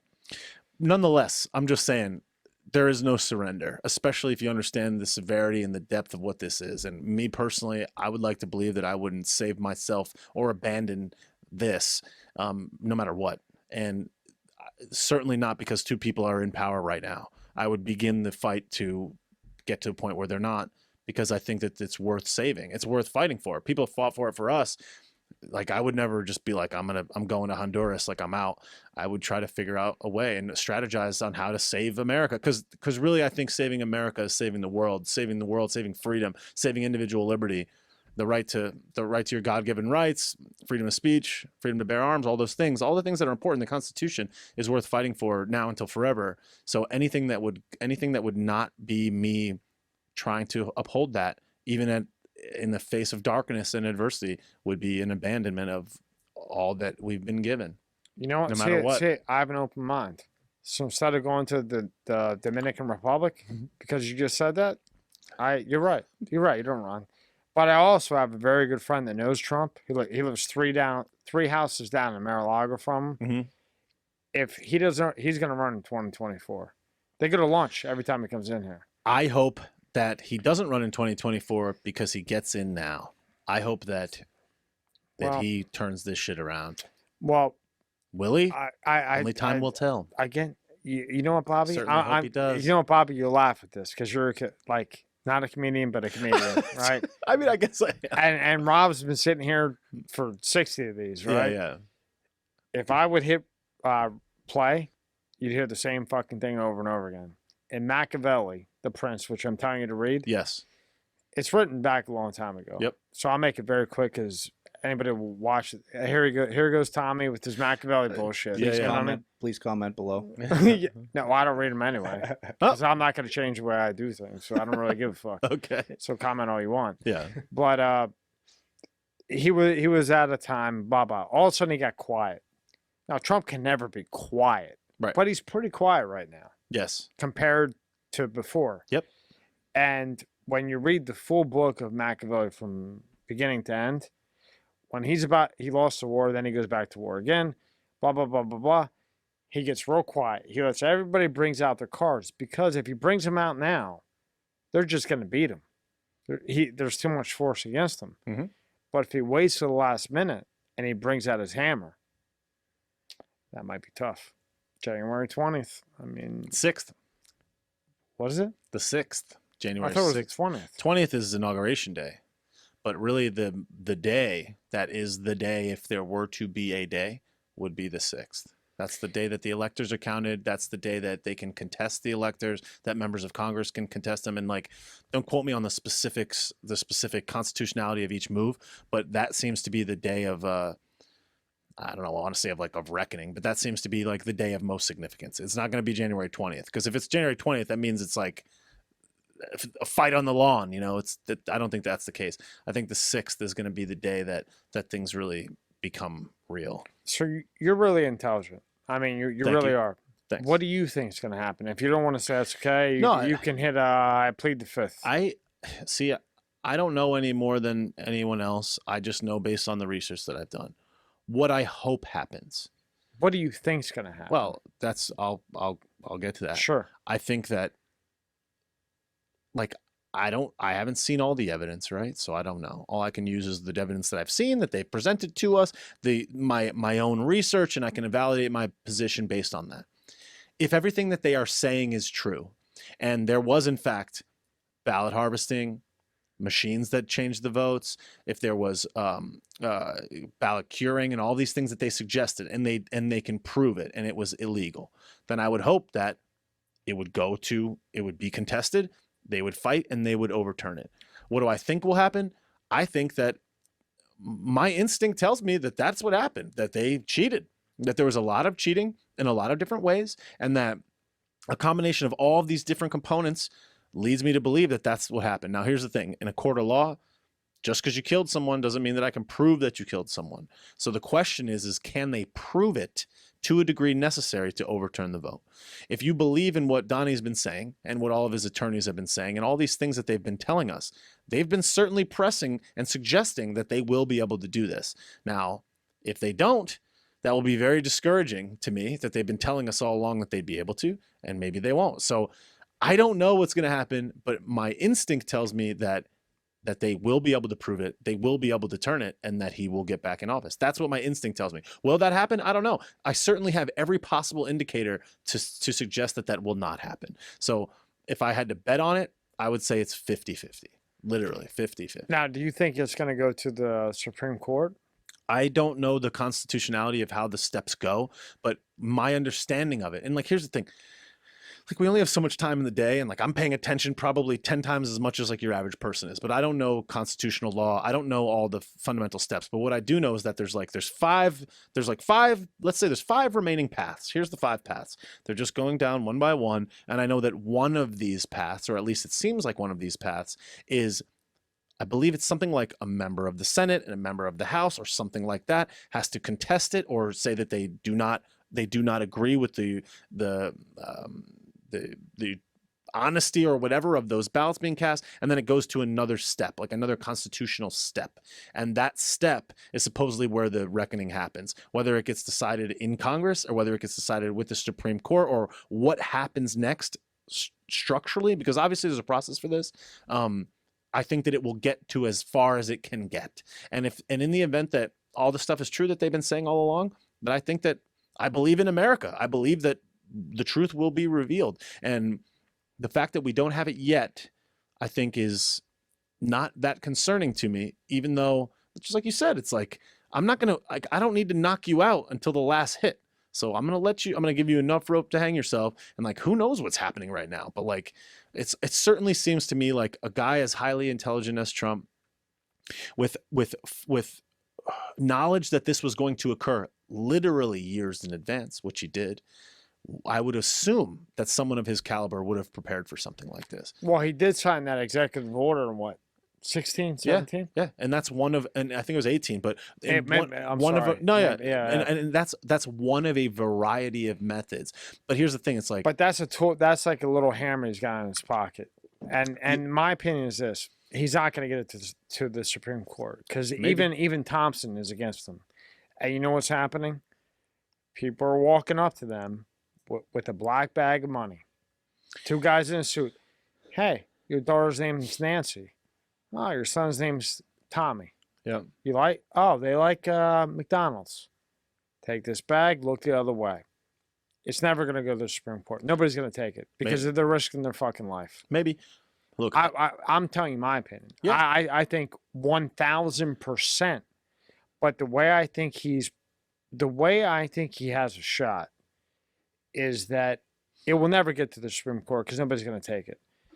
Now, I think Colonel and the lady that they beat up, which was just really fucked up. I mean, the girl adopted 5 damn kids. What was her name? Amy Coney Barrett. That was fucked up what they did. I mean, it was really fucked up what they did to Kavanaugh. I mean, that was sick. But I don't think. I mean, he'll get killed in the Supreme Court. Maybe. He will get. In my opinion. I hope you're wrong, but yeah. But no, it will never go to the Supreme Court because they're worried. And what are you gonna do? Okay, Bobby, you have a family. I walk up to you. But that's the whole. But that's not bullshit. But That really happens. I know that, but we have to believe. And look, we're gonna know in 4 weeks. You know, so like. You know, the test of time is in front of us. This is not something that will not have a conclusion. So we're going to know. But what I'm saying is, and like, I hope that I'm right about this, is that the founding fathers are highly hyper intelligent people. If they had the capacity to create this document that has been the single most significant document maybe to ever exist in human history, you could say other things, the Bible, okay, whatever. But I'm just saying in terms of like Western civilization, let's just say that most significant document in Western civilization. If they had the capacity to create this and all of these other things that would occur in the event of X, Y, and Z to protect the Republic from now until forever, their ancestors, and they fought so hard to just get the ability to create this document in the first place, for them to not anticipate something like this, where a bunch of nefarious clowns 200 years later could just goose it like that, I think almost like lowers them a peg on what we really think that they're capable of. And I think that I hope that they prepared for this. And I think that Donnie hopefully is a good steward of that document and all of these structures. And at the end of the day, I believe in America. I believe that we will get out of this. If you could just take the will of the people with a couple bags of money, then we're long gone. We have no country. We're toast. I choose not to believe that. It could be true. It certainly could. And I certainly hope that it's not, but I'm just saying, like, if that is the case, that'd be a pretty dismal outlook for the world. I'm surprised you don't play. I'm surprised. You're shocking me again. I believe that I'm off my rocker right now again. This guy's throwing me off my rocker three times now. I think there are great people, and I think that there are selfless people that are willing to put their life on the line for freedom. And I think that you can look no further than even just the wars. Think about these people think about the beaches of Normandy. These people were going on gunfire. But Bobby, you need the Supreme Court to agree. You can't just have one or two good guys. I understand that. In my opinion, I hope you're right. Believe me, I hope you're right. Didn't they have a vote already of something? For a 6-3 vote or something? Yes, for several things that have made it there, yes. But again, why and they're investigating Rudy Giuliani? I don't know. Yeah, they're investigating, man. They're just pulling shit. The only way I see him winning, and I actually do think he's gonna overturn it. I do think he is. I hope he does. Because I'm watching his moves. I'm watching his body language. I'm watching how much he's talking. I'm watching him closely. I think he is going to overturn it. I hope so. But it's not going to be the Supreme Court because I think they've already got to him. It may not be, and they may have gotten to them. But Bobby, now make a funny video about this. Think about this. All right? Ready? How the fuck is he going to beat the Clintons? They're fucking straight killers. But that's God. But you don't believe that, Bob? I do, but we can't. But it's reality. David and Goliath, dog. You can't look at that like that. Oh, all right. Bill and Hillary are gonna fucking destroy the fuck those people. No, I'm not gonna fucking cower them. Oh, really? Yeah. They want to get me. Let them get me. Okay, but that's you. Hey. But if you have a family, what are you gonna do? Yeah, I mean everything changes. Be patriotic. Yeah, I guess. Yes. I mean, fuck it. It would be different for a guy like me or you or him, but not everybody's like that. It's got to go state by state, and I think that's how he's going to win. I don't. It's. I mean, you're right about the family stuff, and of course.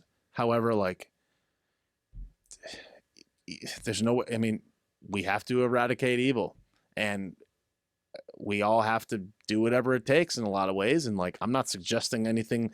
There's no need to look into it. I wish people, I hope people, when I'm like at that level, I hope they hear you say that, because no matter what comes to you, you should do what's right. And believe me, I've done what's wrong and it doesn't pay off. No. Yeah. I mean, it just ends badly. Yep. One way or another. Who the fuck knows how, but it's going to end bad. And what's going on right now is just sick. And again, and I said this to Legato, I said it to Sean, I said it to many people. If Biden won fairly, No problem. I'd shake his fucking hand. That's what I. Yeah. But if you're gonna sit in your fucking basement and tell me that you know people, Yep. I know people, that there's more people at a Trump rally than a fucking Little Wayne concert or a Rascal Flatts concert, Mhm. and you want to tell me that he lost? I'm sorry, you're not gonna. And whenever somebody says, "Oh, there was no fraud," I can't even watch it anymore. Right.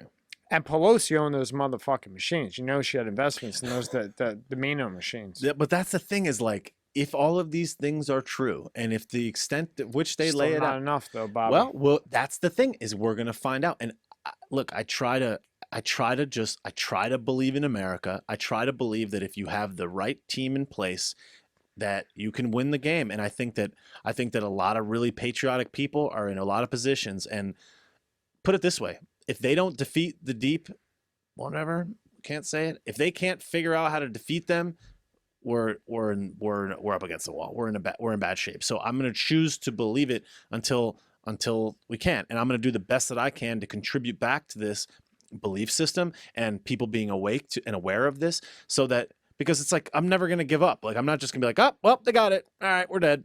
It's like we got to But fight. that's what they want you to do. Exactly. They want you to just be like, he's dead. Which is why we got to fight till the He's very too end. quiet. He's too quiet. He has to have something. I think he's got I'll be fucking shocked if he doesn't. I think he's got a death blow personally, and I think that the truth will be revealed. And I think that I've said it on my live streams and stuff a million times. It's like there has been no person that has been more tangled up in legal battles in their entire life, probably on the planet, than Donald Trump. I agree with you. So it's like this guy is uniquely financed, suited, personality, will, strength, intelligence, whatever, to meet this moment. And if he fails, that would be tragic. And I don't make him for a loser. And it's like, unless I'm they with just you. got, unless they got the whole thing toast, in which case, okay, fine, then we're screwed. But if there's even if there's a 0.0001% chance, I think he's going to get it. I agree with you. The things he's done while they're fucking with him, and he did this, he did that, and he still goes and meets a guy with a.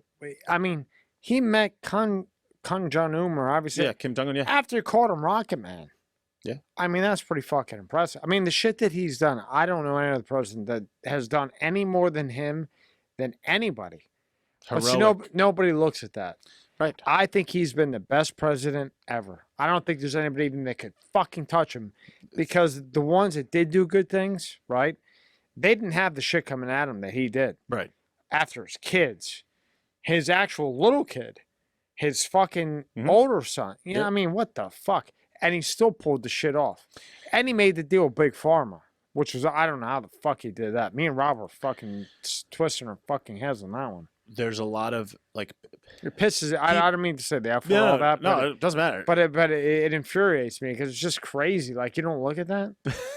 You know, like, people are imperfect. We're never gonna understand or agree with all the decisions that they make. We don't know what went into whatever, but I do agree with you that it is very high. I think it's highly likely that he will go down as one of the greatest presidents in U.S. history. And I think that George Washington, Thomas Jefferson, Abraham Lincoln, and even Reagan in a lot of ways, and all of those guys they're all there, and like Teddy Roosevelt. So I certainly think that he's of that caliber. He certainly is no George W. Bush or Clinton or any of these other clowns. I mean, he certainly had great significance, and I think that objectively, just on accomplishments alone, you could validate that position. Reagan was great, but he didn't have the war that was coming at him. And they impeached him. They fucked with him for 3 years Yep. and didn't find anything. Adversity, you know.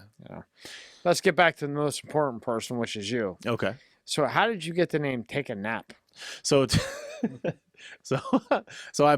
I've been buying and selling domain names for a really long time. And when I bought and sold domain names, I really liked domain names that were like action words, that were brandable actions, as opposed to just words. So instead of like studio microphone, it would be like the Mic Boys or something like that. Something that was like a brandable iteration that was an action. So I was looking for Instagram handles just because I was like, I don't even know what Instagram is. Who cares? So I was like, I like naps. I love naps. I take naps. And then I was like, oh, take naps. That's short. It's an action word.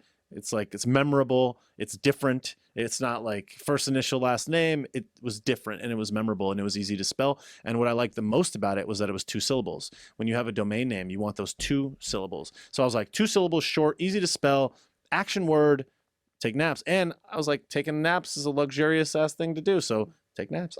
I didn't know that you built websites and did SEO, Yeah. but I kind of figured that out after Yeah. we were talking because it's easy. Mhm. Take naps. Exactly. Simple, easy to remember. But really I put a timer on. A 22-minute nap can change your day. Yeah, sure. I mean, really, Yeah, seriously. I would you know? believe that. I would say it could probably change your life. Yeah. But here's the thing about naps, which I think is so Yeah, awesome. I'm They're luxurious. It's highly luxurious. Put it like this: if you had a yacht and you were chilling on your yacht, would you not be like napping on the yacht at some point? Especially if you're there for like a month. Yeah, Like yeah, napping yeah, on the yeah. yacht. That's some shit that I want to do. I want people to think about that when they're thinking about that handle. Plus, it's memorable and short and 2 syllables. That was kind It's of the easy. original. Yeah, Take naps. take naps. Man, you're killing it, bro. Doing my now, best. now, what made you go? I already know, Yeah. but well, actually, I don't know because I haven't had the time to go to Parlor Yeah. because you're still on Facebook. Facebook, Parlor, YouTube, Instagram, yep, So, and Twitter. Even though I don't like it.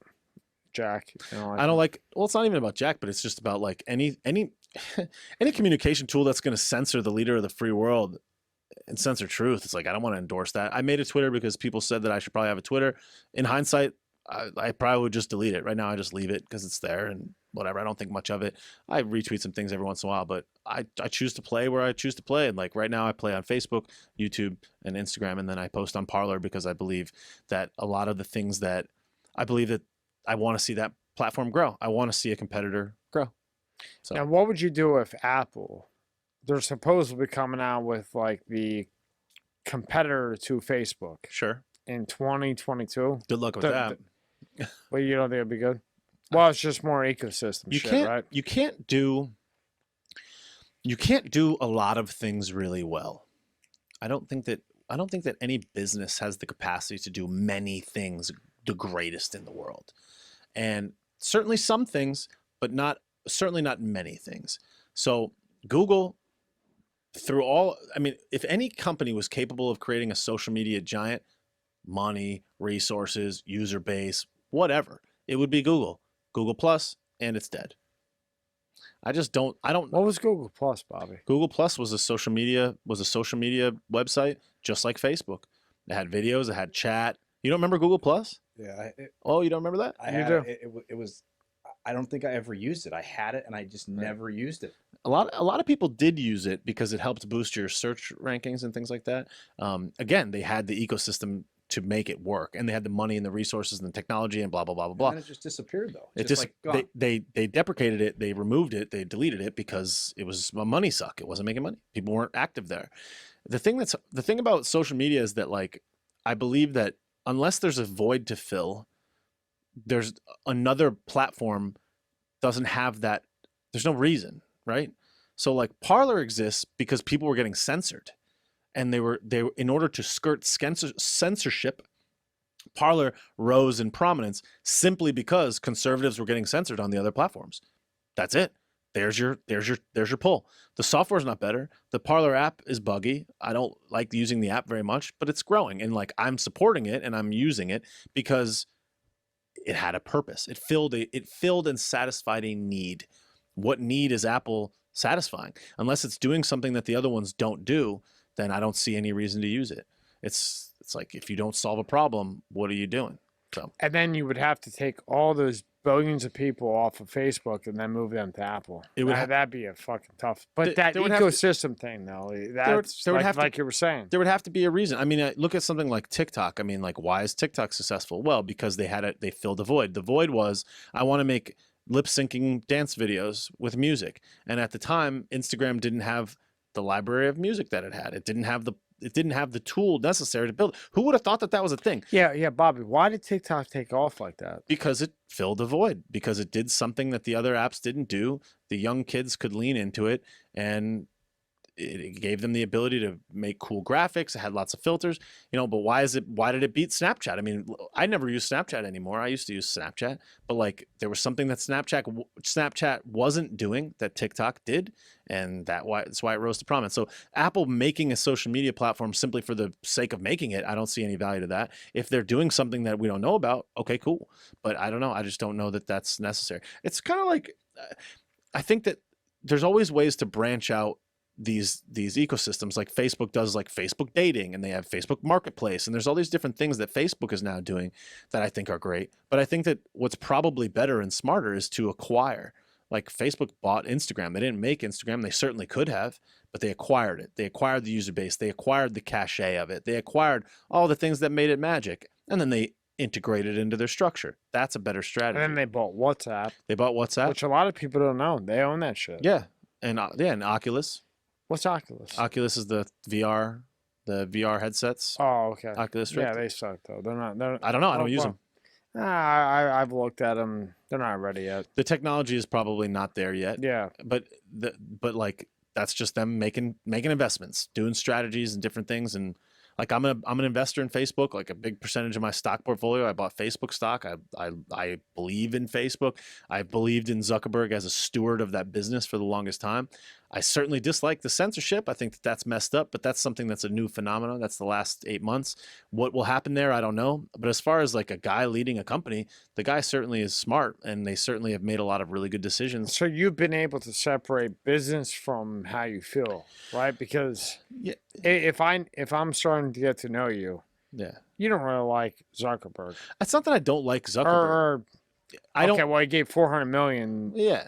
I don't like that. Well, a business. But he's a good businessman. I mean, there's no doubt. I might use him. I use him. Fuck it, I like him. I like part of him. I don't know that I would buy. I don't know that I would like.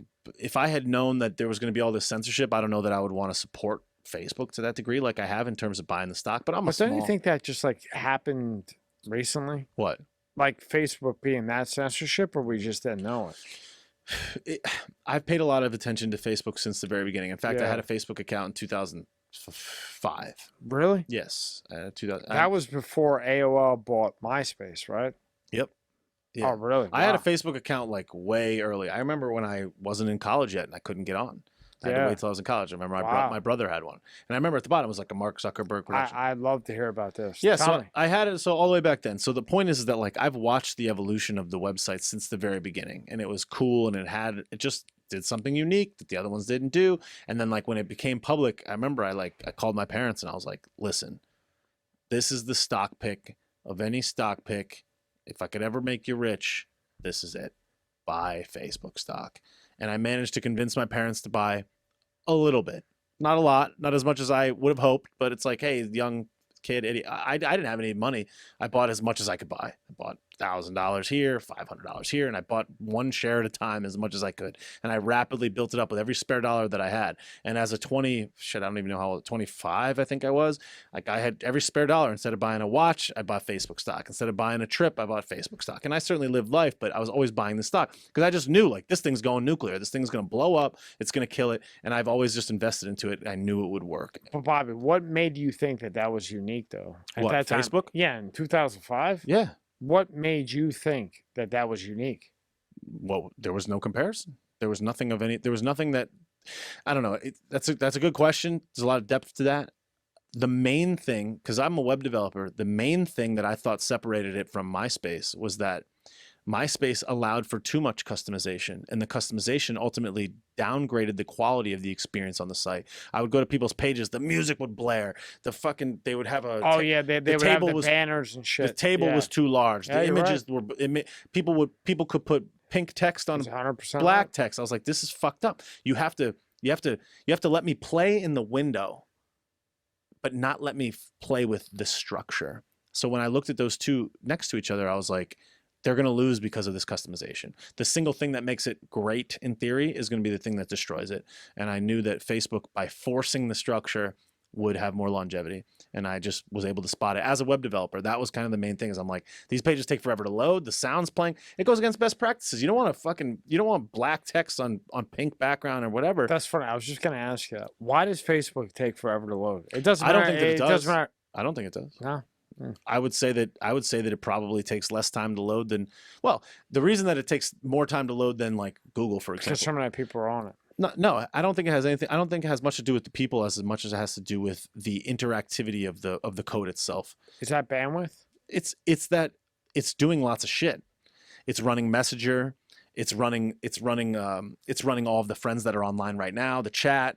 There's lots of things that have to be. Lots of processes. I see what you're saying. When you build a website, it's kind of measured in processes. Those processes, in simpler terms, could be like lines of code. If I have a website that's 10,000 lines versus a website that's 2,000 lines, which one do you think is going to read faster? Because it reads top to bottom. So the point is that like, if you have a thing that's running a chat, a marketplace, a ticker, loading which friends are online right now, it's got to call and get it right now. It can't like serve a cached thing. Someone's online right now. So the fact that it has to load all these things means more processes are running, and thus the website has more things to hit before it can display what happens. On a Google search, when you land there, nothing is loading. All it's loading is the ability for you to input the query. As soon as you press the button, that's when it does all the working. But all it's doing is running that query. It's not seeing who's online. It's not doing a chat. It's not playing music. It's not doing all those other things. Facebook is like this whole integrated thing. And I'm a moron, so tell me what a query is. So A query is watches so they can understand what you're saying. You know? Typing text into a box. And that's a query? A query, yeah. A Fuck. search. Nah. I'm learning even more and more. A search query. A search query, huh? Yeah. Different from like a quay? What's a query? Like where like you're waiting. Oh, that's a queue. Queue. Yeah, queue. Fuck, see, I told you I was no, fucking... I call it Quay too. Yeah, Q. It's a queue. Nah, he knows the shit. I believe man. it's a I'm queue. not, you're probably right. I'm Hire this Yeah, it's a- fucker. Get your fucking credit card out and hire him if you want something done. It's a queue, yeah. So now they call you the Guido from New England. So I assume you're from Boston. I'm from Connecticut. But how the fuck are they saying New England? Well, they didn't say it. I wrote that. Oh, you wrote that. Oh yeah, like New all England Guido, but because like I'm certainly more New York than I am Boston. I think more of an influence. I used to go to New York as a kid a lot more, certainly more than we went to Massachusetts. So I just instead of being like I'm a Guido from Connecticut, it's like a New England because it's kind of like all encompassing. I would say I'm more New York than not, but I'm not like a New York all in, you know. So I was like I don't want to say New York because I'm not from New York.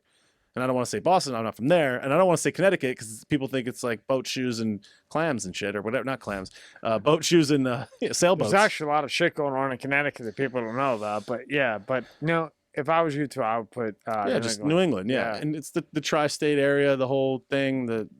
That's. What do you think about Tom Brady? You like Tom Brady? I think that anybody that's an athlete that rises to that amount of prominence, that's skilled, yeah, deserves my respect for sure. Yeah. I think I think that coach needs to give them more defense. What, the Bucks? Yeah. I don't. They came back the other night. I don't pay attention. He's a beast. To be honest, I don't either. I fucking can't stand it. I haven't paid attention much this year. No. Yeah, me neither. My father was in town, so we were watching football. Nice. You know. Yeah. I like Brady though. Nice. Because he doesn't give up. Just like I like Kobe and guys like that. A resilient athlete is certainly deserving of respect. Yeah. Yeah. And like I'm not like my guy is better than your guy. Like I don't care. So who's your favorite comedian? I was asked this question the other day. Like okay, well then, forget about that. No. Give me your two favorite comedians. I really like Sebastian Maniscalco. I think he's one of my favorites for sure. So, oh yeah, he's funny as hell. And Mark Normand. I really love Mark Normand. Yeah, Sebastian's funny. Yeah. He's getting bigger and bigger step by step. Yeah. I saw him he was in New York, and he came out in a suit. Mm-hmm. He cracked me up like crazy. He's funny and a nice guy. Yeah, and Italian. I mean, the Italian. It gives you that. It gives you maybe that feeling. Just like go toward it. You know what I mean? But it just reminds you. I love like Italian accents. I love Italian culture, and like I love when people talk like that. So I think the Italian in me brings me to it. But no, I would say he's probably like my favorite comedian. But he's got good material though. Yeah. Yeah, he's good. Yeah. And he's getting better and better and better and better. Yeah. I mean, he's got like his Netflix thing, you know, and now has COVID affected what you do now? Or it's kind of benefited it in a way, maybe? At the very beginning of everything, I certainly was selling less websites and all the jobs that were like pending. It's like, oh, we don't know what's going to happen. So there was definitely a significant slowdown. I would say like a 30 to 40% slowdown for the first 3 months, like I feel like most people experience. But then on the way out of that, people kind of realized like, I need to invest more online because my business doesn't exist unless I do online. Like even restaurants, like you got to get deliveries going or whatever. We need to show up on the map. So it kind of came back. In terms of the Bobby Sausalito brand and the online stuff, I think I would say it probably benefited me tremendously, because something that I realized very early on is like, you have your traditional comedians that are getting traction through live shows, through television, through movies or whatever else, and everything stopped.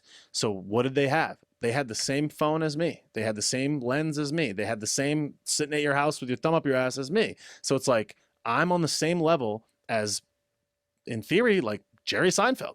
He has his phone. I have my phone. He's got all this other stuff, but it's like, maybe not Jerry Seinfeld. Let's use like an Bobby, you're good. Okay. Yeah. How long have you been doing this? The way you've been doing things. The videos? Now? Yeah. I started making videos just like at random, probably like, I would say like a year and a half ago. I started like really like producing a video and finishing it and kind of like packaging it together. And from two web guys sitting across from each other, that's a massive fucking that's a massive result that quick. I would say that it even I think anybody else, you're looking at 3 to 5 years for what you're getting right now. I simply say that because and the only reason I'm telling you that is because I know you I know you won't get content or take it to the head. But I know, and you know, anybody else, 3 to 5 years. Right. Well, and I agree with you, but I'll change it up on you even more.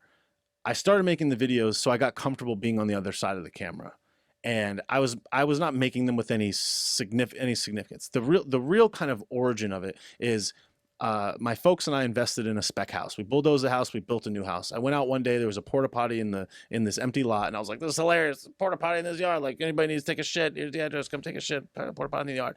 And I just was joking around about it. And people were like, "You got to make more of these." So every day, as the house was being built, I would walk over there and I would film what was going on. Hey, there's a stick. There's a log. Here's a tile. Oh, there's a window. Until the house was done. And I did this like pretty much every day, every other day, for like literally 9 months straight as this house was being built. So I got comfortable with the everyday. I got the messages every day. And I went from 700 followers to like 1,700, and then the house was done, and it was like, all right, I'm out of material. So I was making videos, but they weren't for any rhyme or reason. It was just like my buddies and some random people kind of came in because they were being shared, but I never really thought much of it. In August, I started doing like really political shit because it was coming up to the election, and I was like a supporter of Trump, and I just saw everything that was going on, and I just started making political videos because that's what I was paying attention to. But I literally made a video on August 20th, and I had 1,700 followers, and that was 4 months. That was 4 months ago, and now there's 27,000 on that platform. So basically, you made this move in 4 months. 4 months. I mean, that's moving, my man. Yeah. You know why? I didn't even do it. This is the thing. What did it, which is what no social media person could ever tell you, is the thing that you can't control. It's like, it wasn't hashtags. It wasn't posting at the right time of the day. It was literally, there was no science to it. It was pure just emotion and timing and pure virality in the sense of the word. People shared the video. People would watch the video, post it to their story, or DM it to other people. And the shares built the entire thing. No, I never use a hashtag. I never timed the day. I never followed a nothing. Every single thing, every reason why every video gets traction is because of shares. Every single person has shared it, sent it to each other, saved it, DM'd it to other people. Sometimes videos get 1,000 DMs. They'll DM my video to someone else, a friend or whatever. But the reposts to the stories and the shares have been the key to all of the growth. It's all been shares. I want, now that I know like you're an optimization guy, see now, I don't think that this hashtag shit means shit. Do you? No. It's just a waste of time. It's a waste of time. There's a case for all things, but like, for example, like I made a video about Coachella, like a funny video about Coachella, and I tagged in my story Coachella. And that video got a ton of views like in my story because I had hashtag Coachella or the Coachella Valley or whatever. And it was on that day. So there are certainly ways to game it, if you will, and use those. But I think that the vast majority of those things are distractions, because if everybody else can do it, it's only a matter of time before it gets goosed. What you can't do is convince somebody to share some shit organically, which is why like the free market is just this magical fucking thing. Yeah, or organic is the way to go. So like substance, because this is like this whole YouTube thing and Instagram and Facebook, it's all new to me. I'm used to building websites, Mhm. SEO with you know, short meta description, long meta description, keywords, which no longer really useful, I think, right now with Google. But this hashtag thing, I had no idea, and they keep saying hashtag, but I don't see it doing anything. I mean, but if you put like 1 or 2 words in it, maybe, you know what I mean. But If you're like the thing, I always like. I remember when everyone has an ebook that teaches you how to do this, that's when you know it's tapped. yeah, If because everybody- otherwise everybody else will do it, right? right? Oh, post it. Make sure that the background is red. Yeah, Oh, that shit sucks. The lesson, like how to be successful on Instagram, could be a book with fucking 1 page. yeah, Like, make shit that people love. That's it. Doesn't Yeah. matter how you do it. Just make shit that people love. Really, more importantly, that you love. yeah. Because if you love it, someone else will love it. And the thing is that one view has infinite value and cannot be compared to one view of something else. If you have a girl that's shaking her ass that has 10,000 views, and you have me talking about a table that I built from scratch and has 10,000 views, which of those is more valuable? An ass. What am I gonna do with this ass? You could buy this table. The table's $10,000 and make it from scratch. What's the value of a view? So it's not about views. It's not about likes. It's not about anything. It's about the return from what happens as a result of it, the impact. So it's like having a low amount of views or a low amount of followers or whatever. All that stuff is it's not relevant. The only thing that's relevant is like what you're able to do as a result of it. And I think that we all get hung up in all of this shit, and it's all nothing. The only thing that matters is like, is it substance? Do people like it? Are you making people take action? They're sharing it, they're liking it, they're posting, they're commenting, you're selling merchandise, or they're going to your website, or they're doing something. And if they're not doing anything right now, are they at least coming back? And like, that's the only metric that matters. The rest of this shit is garbage. It's all Just to get them to come back and watch again and share, right? my strategy is like, It's kind of like a network thing now, right? yes, but it's like I want them to share, but I have to make it so that they want to share. And you learn that based on responding to the signals. Like, for example, but at the same time, I don't let it dictate my creative flow. I don't make videos that I think that they'll like just because I want to get more views on that video. It's part of it, but at the same time, it's like the magic that made it great in the first place is like, it's just your instinct. It was natural. Yeah, it's like I didn't make the first video because I was like, this is gonna blow up right now. And like I've tried to make videos that I thought would blow more than they did, and they didn't. And I made ones that I didn't think would blow and did. It's like we don't know. It's just we just gotta follow our instinct and our gut, and that's it. And like certain things work that I wouldn't have thought. My most popular video ever is one that I made. I was about to walk my dog, and it was raining, and I'm always wearing a t-shirt. We're in Florida. I'm always wearing a t-shirt. I'm inside of my office. I was about to walk the dog. I was wearing a raincoat, and I had the hood on, and I was right about to go walk the dog, and Just spilled my water yeah. over myself. That's great. and I saw And and I was thinking problems, Tom. I was thinking about Trump, and I was just like, this dude is playing chess. Like he's not playing checkers. Everybody else is playing checkers. And I was like, this dude's playing chess, and I just made this random video of me just off the cuff, off the rip, doing 8 minutes about Trump's not going to bend the knee for anybody. That video has been viewed over 200,000 times. 200,000. 200,000 times. Damn. Yeah. I don't know what. I didn't make it for any purpose other than that's just what I wanted to say. That's what you wanted to do. You can't predict that shit. You Yeah. can't. That's the thing is like all this gaming, it's counterproductive. The thing is like just do what you want to do. And like if you like it, if you're passionate about it, if you come from a place of whatever, if it's meant to work, it'll work. Now, I think the timing has a lot to do with it. I think if there was anything to game, if it were or to use as a guide, it's timing. Like if something like for me, I'm talking about political stuff. Oh, it happens to be an election year. If the election was 7 months ago, that probably wouldn't be as Right. fertile ground. So it's like, yes, there's a timing strategy, but to me, that's like the only strategy is like timing, the passion, love, all the rest of that stuff. But like it just being something that you would do anyways. Like I'm just doing it because that's just what I want to do. Like I want to make the videos. I enjoy I'm it. still stuck on that 4 months thing, man. You should be very proud of yourself. Thanks. I mean, that's Timing. 4 months he did. That's I mean, awesome. this guy's getting fucking a gazillion views Timing. No time, man. It's timing, it's preparation meeting opportunity, it's 13 years of mindset. It's all this shit that just so happened to be. Interestingly enough, the day that I made the first video, not by any whatever, was the day after the first day of the Democratic National Convention. I was just like, that shit was ridiculous. Like, what a stupid convention. Like, did anybody watch that? It was just insane. And it was Was timing. that with Wallace? That was the debate. Oh, it was the DNC. It was like when they first came together. Oh, okay. It was just the Democratic National Convention. It's like the first night of that was August 20th or August 19th. And I just made it the next day. Not because I was like, oh, the DNC, this is going to be hot right now. It was on the forefront of my mind. It's just the universe just kind of like guiding you to what is right. It just so happened to be. Now, if I was going to do it next year, or let's say 4 years from now, I better fucking drop some hot videos on the day of the DNC, you know? Like now I know the timing, but originally it was not like contrived. Like I wasn't like, all right, here's the strategy. And like I said, I never thought it would be a thing. Now it's like, obviously you got to use some strategy to, you know, defeat your competition or whatever it is. But again, if I'm Richard Gere, who's my competition? I'm just fighting myself, trying to beat myself. So that's what's kind of fun is like, it's not like your widget up to my widget, my comedian to your comedian. It is sort of, but like, it's also kind of not. Right. So no, I get it. It's really interesting. It's not traditional business, which is what I like about it. What led you? I understand. Like you started to take off, but Yeah. what led you into Bobbysauce.com? And that is, I have to say it one more time. I'm very impressed as a website guy that you got that name. Yeah.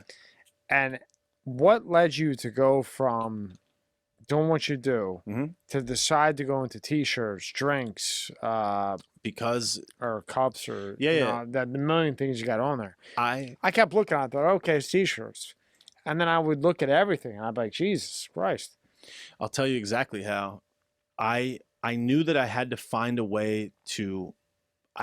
Go to sayings, Rob. I had to And you find. got sayings on there? Those are just my own sayings. Yeah, That's cool as just hell. things that I say. Yeah, ways of classifying. I got a shirt for him. So I got one. So I watch you. Like if someone's watching you, I watch you on the shitter. How about that? Nice. Because that's where I would watch on my phone, right? I would watch me while you're dumping. while I'm on the shitter. So I probably would watch you while I'm taking a shit, I too. mean you would. That's fine.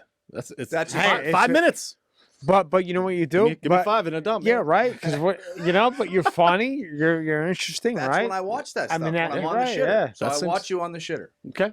I'm You're just killing saying. it. I'll work that in. I'll work it in my saying. next design.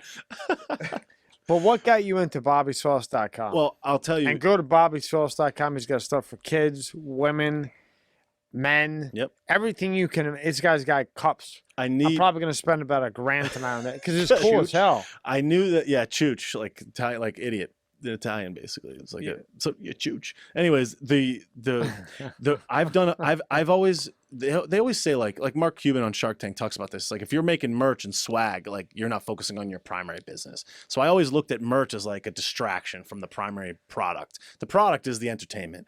So I was like, I don't know about merch. And I've done t-shirt companies, as I think every entrepreneur at some point in their life has tried to sell t-shirts. And then you're like, fuck. Including me. Yeah, it's like, I got to make more t-shirts. I'm a t-shirt guy now. Fuck. What's the difference in my t-shirt and this So t-shirt? the fucking machine is $120,000. Yeah, so you can't. to press it. Yeah, you know what I so mean? you can't be doing that. So Yeah. I was like, I don't want to be doing merch. I also don't want to be inventorying. I don't want to be shipping. I don't want to do any of that shit. I don't want to do logistics. That's not my magic, right? So I don't want to do that. But people were like beating my door down for merch. And I'm like, geez, like, could I really sell merch? Like, I don't know. Maybe this one, I was like, these are the first time I've ever had a business that's just taking off on its own. Like, maybe I could sell merch. So I looked at other internet personalities and like, they're making money selling merch. I'm like, okay, there's market validity to this because obviously other people are doing it. So maybe this is a way that I have to follow to monetize it. Not to mention the fact it's a marketing strategy. Someone sees a shirt with my name on it, that helps my videos get watched. So I was like, okay, so now it's marketing. It's not just shirts. Okay, well, I certainly could design a shirt that's funny. I have the capacity to do that. Okay, but I can't inventory. I can't be shipping it. Because I'm a web developer and I have an extensive background in web development, I knew about drop shipping. I knew that drop shipping was available and more available now than any time in history. I knew about Shopify. I knew how to build and launch an e-commerce store quickly. So I was like, all right, I'll build the e-commerce store. No money. It's just me. I'll set up a couple products using a drop shipper. I won't even hold them. Let's just see if let's see if they put their money where their mouth is. I put like 5-6 shirts on there. I started selling the shirts. 10 orders, 12 orders, 20 orders. I'm like, holy shit. So I put women's shirts. 20, 30 orders again. I'm like, all right, let me add. Oh, they want coffee mugs. I would have never thought to sell coffee mugs. People are like, I need a mug. I don't want a shirt. I don't like shirts. I just want mugs. I'm like, fuck. I went on the drop shipper. They got mugs. Oh, do you have any whatever? I saw face masks on there. I'm like, let me make a stupid face mask. Face diaper, freedom muzzle. I was calling them that anyways. So I just put it on there and then people start buying the masks. And like I said, the masks are the best sellers. So it's like, I just got connected to the drop shipper. They have all these products available. They're printed on demand. That's why I have so much shit, because that's what they offer. I don't inventory. I don't print it. A lot of the products on this store I've never even seen in real life. But you developed them though. I developed them in the sense that I designed the graphic, but I just say, here's the graphic, here's where it goes on the shirt. If someone orders it, it goes in print. Yeah, like I'm gonna get a couple T-shirts, and I'm gonna get because what you got that the mug that keeps something cold or hot. Yeah. Yeah, I'm gonna buy that one because it's cool. It's not just you know, I'll buy a bunch of them. Yeah. You know what I mean? There's like buttons. There's a bunch of cool shit. What is your biggest seller on here right now? The freedom muzzle mask is the number. Is it really? Is the number one selling item. Yeah. Holy sold, fuck. sold about 100 of them. About 100. See, I would think. Oddly enough, I wouldn't think a mug would sell either. I didn't think that they would either. But they're cool as hell because it's not just it's cool because so like when you have like family over for the holidays. Yep. And then you have something funny out there, you know, Mm-hmm. because everybody's all like, it's Christmas, blah, blah, blah, and it's a shitty ass time. Mm-hmm. I would think the mugs would be the best. The mugs are probably the second most selling item is the mugs. Yeah. What about the knit hats? Those I just introduced recently. Or the beanies? I just introduced those recently, and they were sold out for a while because of the like the wintertime rush. Yeah. And I can't control the inventory, so they were sold out for a while. But I've sold a few of those, probably maybe 15 or 20 of the beanies. Tickle Yeah. my beanbag. It's badass, Bobby.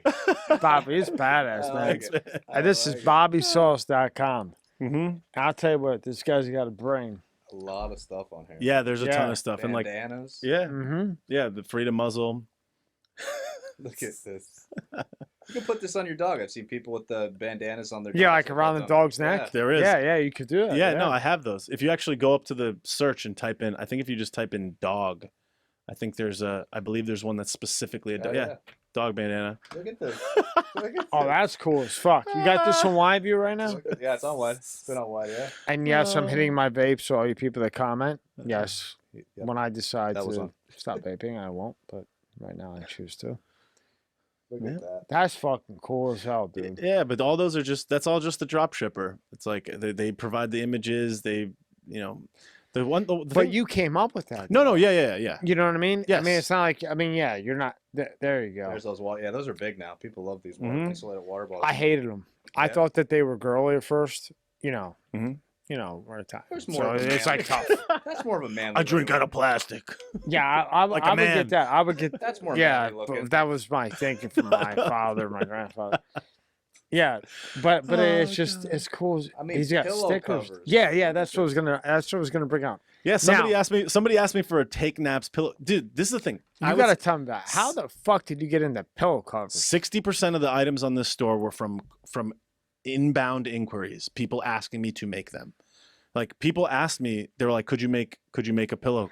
Could you make a pillow cover?" And I was like, "Yeah." You see how big you've got? I didn't think people were gonna Yeah. buy that shit, but they bought it. I mean, dude, I'm impressed, bro. This is the thing. This is what I realized. This is the thing that no one ever taught me and I never heard before. People aren't buying the pillow cover. They're not buying the shirt. They're not buying any of that shit. What they're buying is the support of something that they feel has brought value to them. They're not buying the pillow cover. They're supporting me. That's what it is. That's like just a gift. You know what's fucking crazy? I would have never thought this is imaginable. People were like, "What's your Venmo?" I put my Venmo up in the live stream. People just donated me money. Venmoed me $25. A couple people Venmoed me $50. Just donated it. You could buy a hoodie with my name on it. You could do any of these things. You could get something out of it, and they still Venmo me $50. That's insane. I never would have ever thought that could be possible. But you know why I think they do it? This is just my opinion. It's because you make them laugh, Exactly. and it's hard to laugh right now. Right. Because with this problem that's going on, people now can't always go to work. So what do they have to do? They're at home all the time. Well, Yep.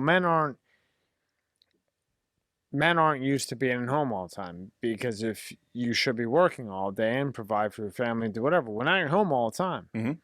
Well, now, man is happy at home all day long. I don't think. Right. If they are, I don't know who they are. Well, I would say that even women. I mean, it's the same way. Yeah, same thing. Yeah. Same thing. But then you make them laugh. Yeah. You know, so then they're like, okay, all right. Well, gee, maybe I'll put my head on a pillow that says take naps. Sure. Right? I mean, I'd fucking laugh at that every time I looked at it, right? Yep. I mean, you're a smart fucking dude, man. It's that He's it gives a them smart that, motherfucker, Rob.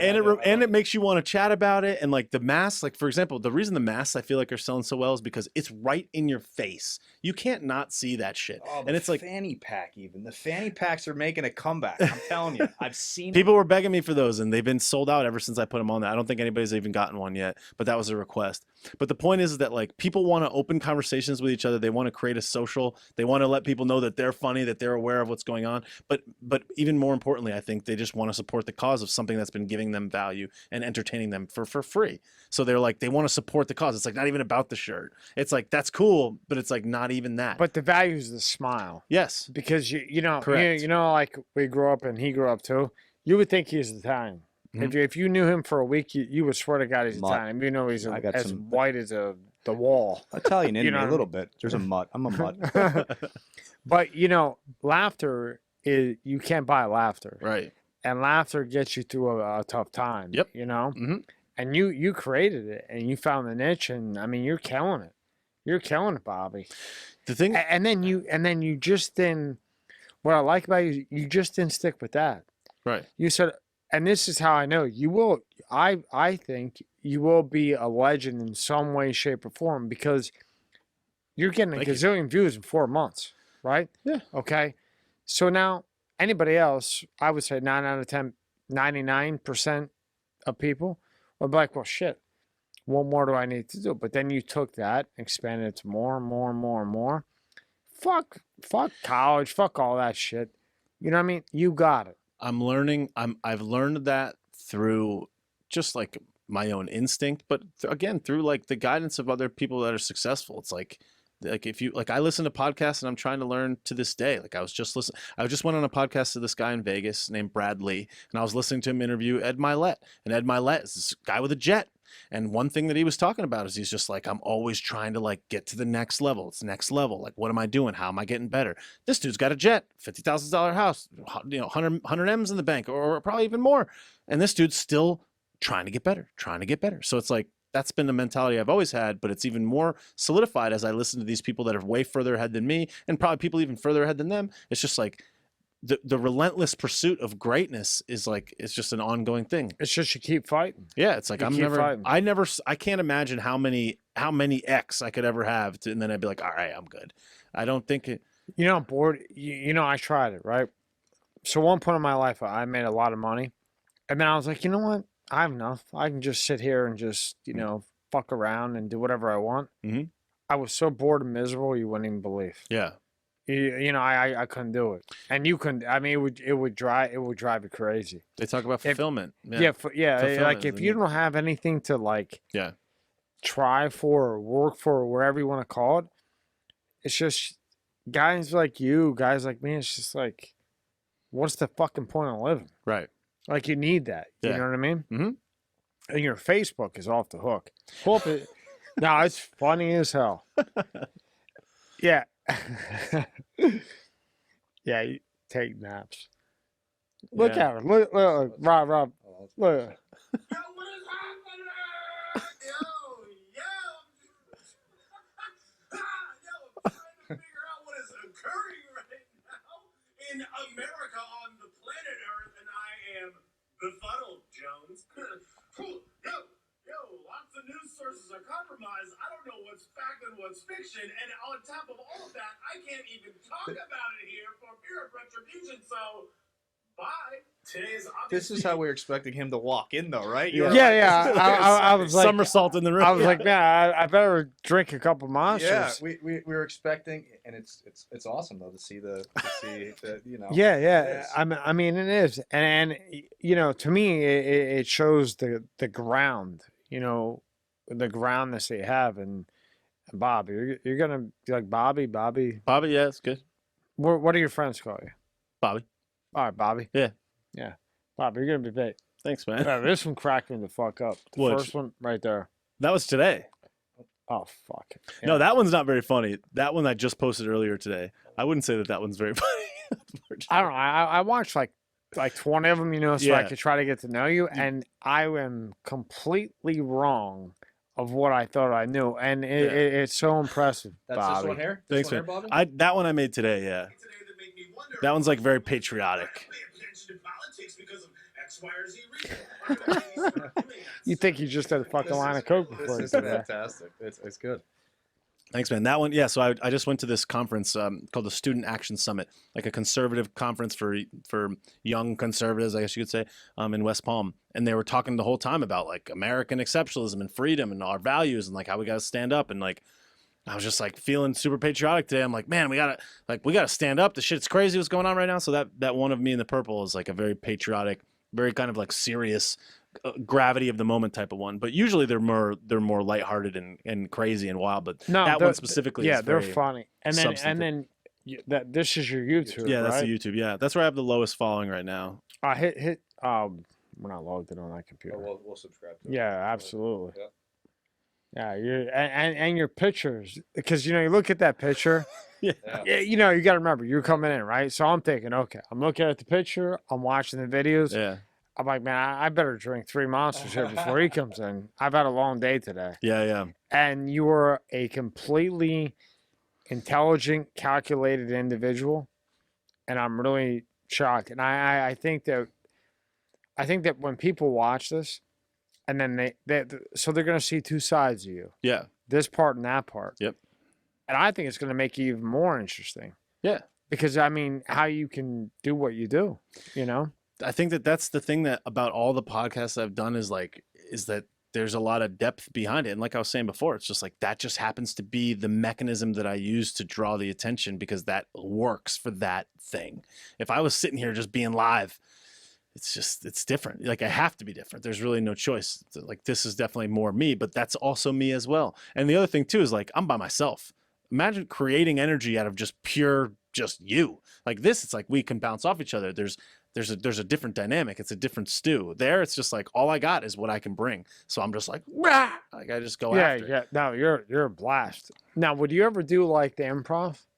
Yeah, I certainly. I mean, have in front of like a gazillion Yeah, people. On it. yeah. Yeah. I could I think see you'd that be being good. possible. Yeah, I could see that. This is the thing is that like that just is working right now, and like there happens to be that a lot of that stuff shut down, and like the thing about stand up is like I always like thought that was amazing, like, public speaking, but I never was like I want to be a stand up comedian. I never like aspired to that. I wanted to be a public speaker, more of a Tony Robbins type, to be honest. Like that to me is like mega, like stadium full of people, like doing something that changes Everybody their life. loves Tony Robbins. That- Everybody loves him. I could see that as like being so. This just happens to be like if I could merge those two universes, that's where I think that it will end up going. Like if I could do like Sebastian Maniscalco does Madison Square Garden, place is packed. Imagine if it was Sebastian Maniscalco, but not just stories. Maybe something that was substantive. Maybe it was like Tony Robbins, Sebastian Maniscalco fusion, Bobbysauce. Like that's the game. I don't know. That doesn't exist. I don't know of that. So it's like maybe that's my You know where he started maybe at? that's my opening. You know where Sebastian started at? In Philly at the Improv. Oh really? There's like 20 people there. Yeah. Yeah, it was in Philly. Nice. And then, I mean, I you know, it took him like 5 or 6 years. He sold out Madison Square Garden. He wore 3 nights in a row. Yeah, 3. Yeah, he did. Yeah. Yep. Yeah, I mean, you know more than me, but yeah, I mean, I kind of Mega. know who he is. Yeah. And he had like the black and white shoes on and shit. Mhm. Funny as fuck, man. You gotta watch him, Rob. Yeah. Your Instagram is even funnier. Yeah. I mean, Yeah, pull up his Instagram. You'll fucking die. If you just look at him, you'll fucking die. Yeah. And you will not. I still cannot get over how good that picture is. Well, just from yeah. you know, from Yeah. our life of web Yeah. design. I had this other photo there before, and like the first video popped, and I was like, I gotta cement a photo quick. So I Right just, there. That one right there. Yep. Hit that one. Oh, fucking motherfucker. Cocksucker motherfucker. the same video is on YouTube. You can watch it on Yeah. YouTube. Let's go there. Yeah, that's that one. This That one one's here? that's Yeah, that's yesterday. Yeah. Hold on. Invigorating and encouraging. seeing a bunch of young conservatives standing up and having a backbone trying to defend America, individual liberty, freedom, and our great nation. But naturally, because it's 2020, you realize that the world is still hot garbage, and you turn on the news and realize that everything is still on fire. The absolute trash factory known as our U.S. Congress is set to vote today on a $900 billion stimulus bill that includes a whopping $600 payment to Americans that they have been arguing over for months. $600. And if you haven't already realized, I love it because you're doing like a headline for the news. Like this is like what we're here, and this is funny. People share this stuff, and it's true too. That's the thing that's so nuts. Is like the content creates itself. It's like it's just funny because it's insane. Yeah. He they're was out of their with Fox and now NBC, and I'll show you real quick because I have it in here on the phone. He sent it to me. I couldn't believe. I said, "Who the hell is that?" That's a young Rob. Yeah, see this picture? Looking at See the guy with the camera? That's him. Nice. yeah. That's great. Yeah, so he knows his stuff. Yeah, but I mean, you got a great thing going, Bobby. Thanks, man. I mean, I'm so impressed with you. Thanks. I really am. I love it. Fucking Christ. I just want a shirt that says "I watch you on the shitter." I'm telling you, dude, it would sell because that's when you. I could make it. Dude. When do you watch videos like No, that? No. I would. When you're not no offense, but I watch Not that you need any help. No, I don't. But, you know, it's just, I don't care where you watch it. Don't matter to me. but he's Italian guy, so we don't take anything personal. No, but that's what I would do. I would probably watch it on my shitter because a lot of girls might be like, "What the fuck you watching this nutcase for?" You know what I mean? Fuck you. Get out of my house. Yeah. You know, but Yeah. sometimes you can't say that. Yeah. You know what I mean? You get in a lot of trouble. Sure. So what's your future plan? So I mean, I don't know what else you could do. You got you got a domain that I never thought you could ever get without paying for it, which is impressive. Yeah. You're killing it on Instagram, Facebook, YouTube. The goal, I mean, I know you want to be a legend. Yeah, well, that's part of it, and I think that the immediate goal is just get more people to watch it, to have it be my full-time job where I literally do nothing but that. And right now I'm leaning into that, but it's like I couldn't do it for 2 years without making some money. Like it generates revenue, but it doesn't generate enough to sustain a life. And then it's like, how do I get it to make a lot? So the idea would be for it to be my full-time job and my only job. And it kind of is right now because I'm leaning into it. And I have other investments that are allowing me to do that and not look towards something else. So the ideal would be like my full-time job is just making videos, being an entertainer, as it were. That could be books, that could be TV, that could be voiceover acting, that could be movies, that could be more videos online, that could be a daily show, it could be a podcast, it could be all elements of entertainment and media and whatever that entails. It could be memes, it could be audio, it could be videos, and just all encompassing.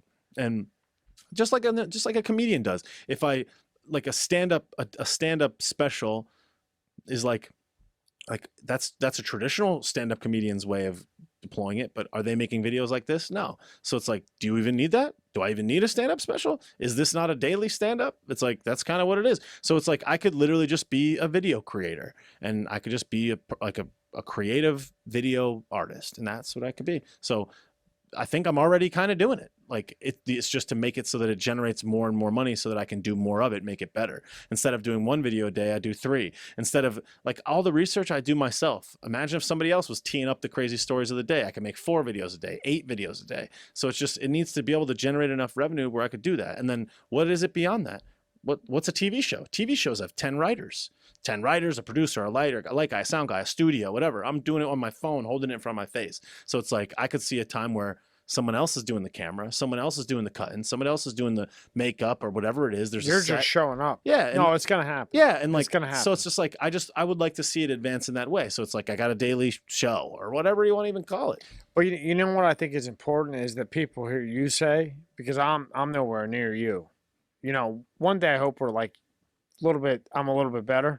You know what I mean? But I'm working on it. You can make it happen. I don't give up. Yeah, exactly. You know what I mean? I don't give a fuck. I work and work and work. Yeah. 16-hour days, 18-hour days sometimes, you know. But I think what's important is that when you get into something, it's not going to happen overnight. Right. You know? So, yeah, you may have gotten 20,000 views on whatever, but that's not going to pay your bills. It's not going to provide. Yep. But if you just keep doing it and you wait and you give it time, it will eventually Yeah. It will eventually all come together. Yeah. No matter how long it takes. Yeah. Now, if you give up to me, you're a loser. Yeah. But if you keep trying until you get it right, even if you fail and you have to make Bobbysauces with an S. Sure. Because it didn't work.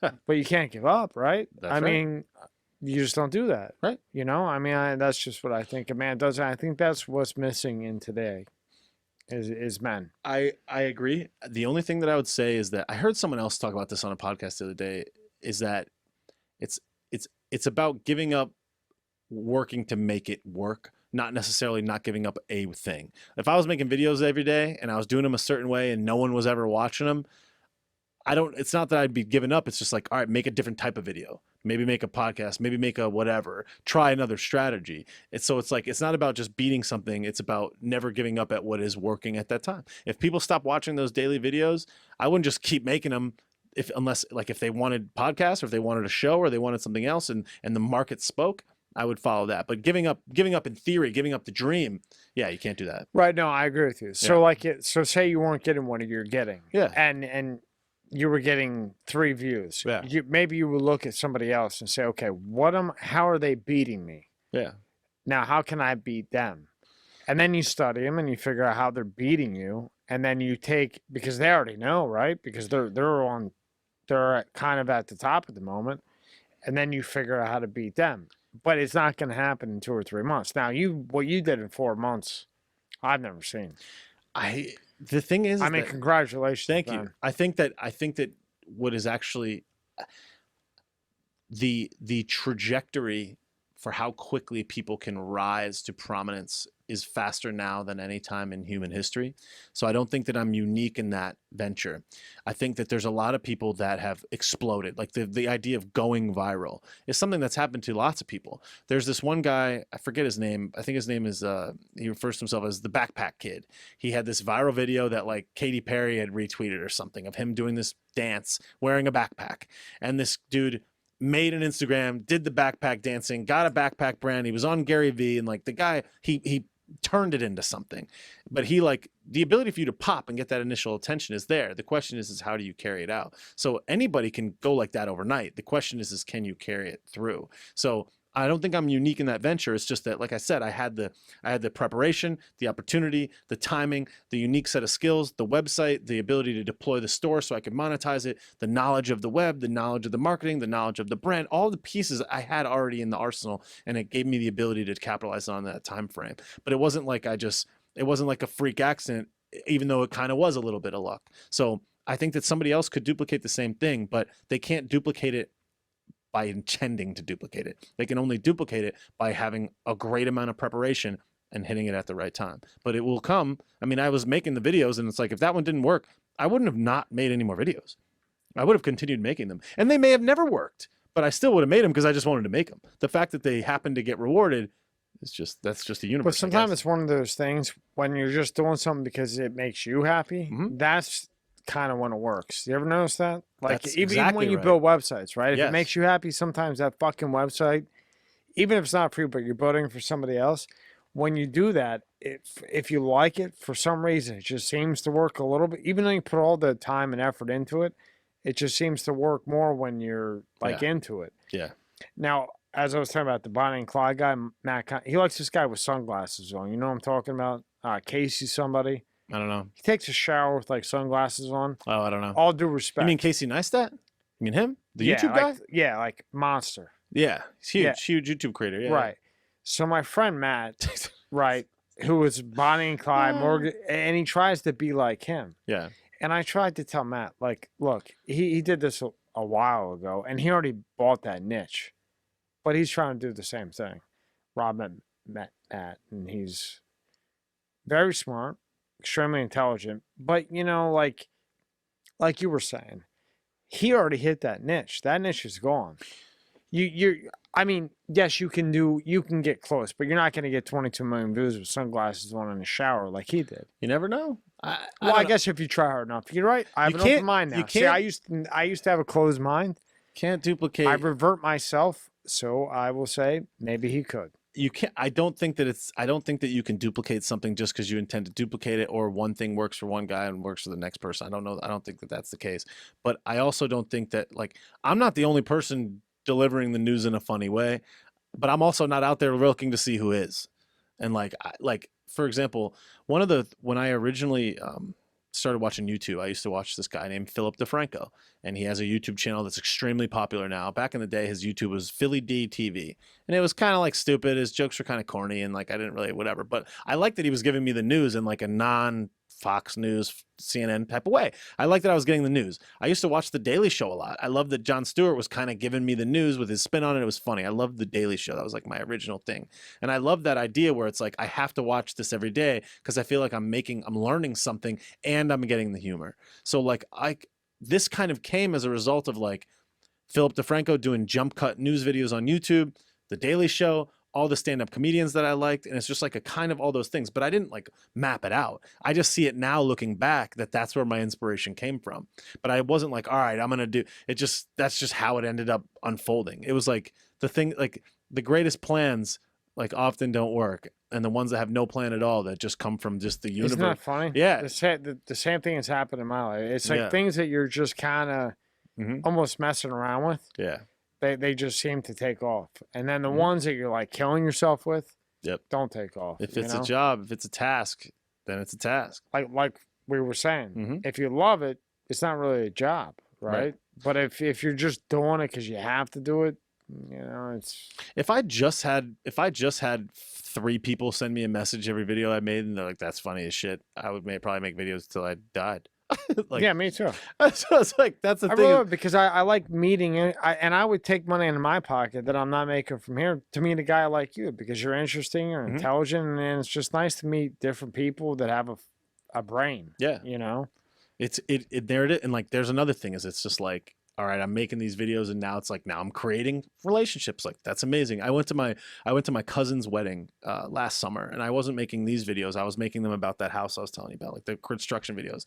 And I got to the wedding and like all the family members, like my cousins that I don't get to see very often, are like like doing the jokes from the videos. And I was like, this is awesome. They think I'm like they're watching me every day, and like I don't know what they're doing every day, but they're watching my shit every day. And it was just a cool social connection that was created as a result of this. And like my mom watches every one of my videos every single day. She'd be like, oh, I saw that thing in the house or whatever yesterday. It's like it just creates this other thing. So it's like there's so many rewards that have come from it that I would have never anticipated, that it's just like it makes sense to me, and it's like a gift in a way that it's even gotten me here. Like and it's like to think I could create a new friendship because I did this, like great, I'll do that for like I'll just do that forever, even just for that. So again, it's just like all the wins they're so there. It's like it's mind-blowing. I would have never been able to anticipate it, and no book and no guru and no anything that I ever saw ever led me to believe that any of that was the case. I never saw anyone say that or do that or anything, and that's just what it's created. It's been really interesting, and I think it's a unique experience for me, and it would be different for you and different for the next person. But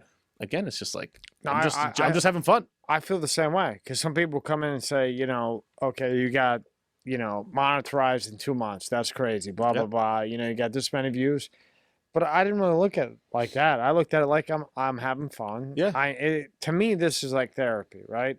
So I can get out of my little world that I live in, sit down and talk with a guy like you who's very interesting, Mhm. who blew my mind. And not many people blow my mind because Mhm. I've seen all different types of walks of life. Yep.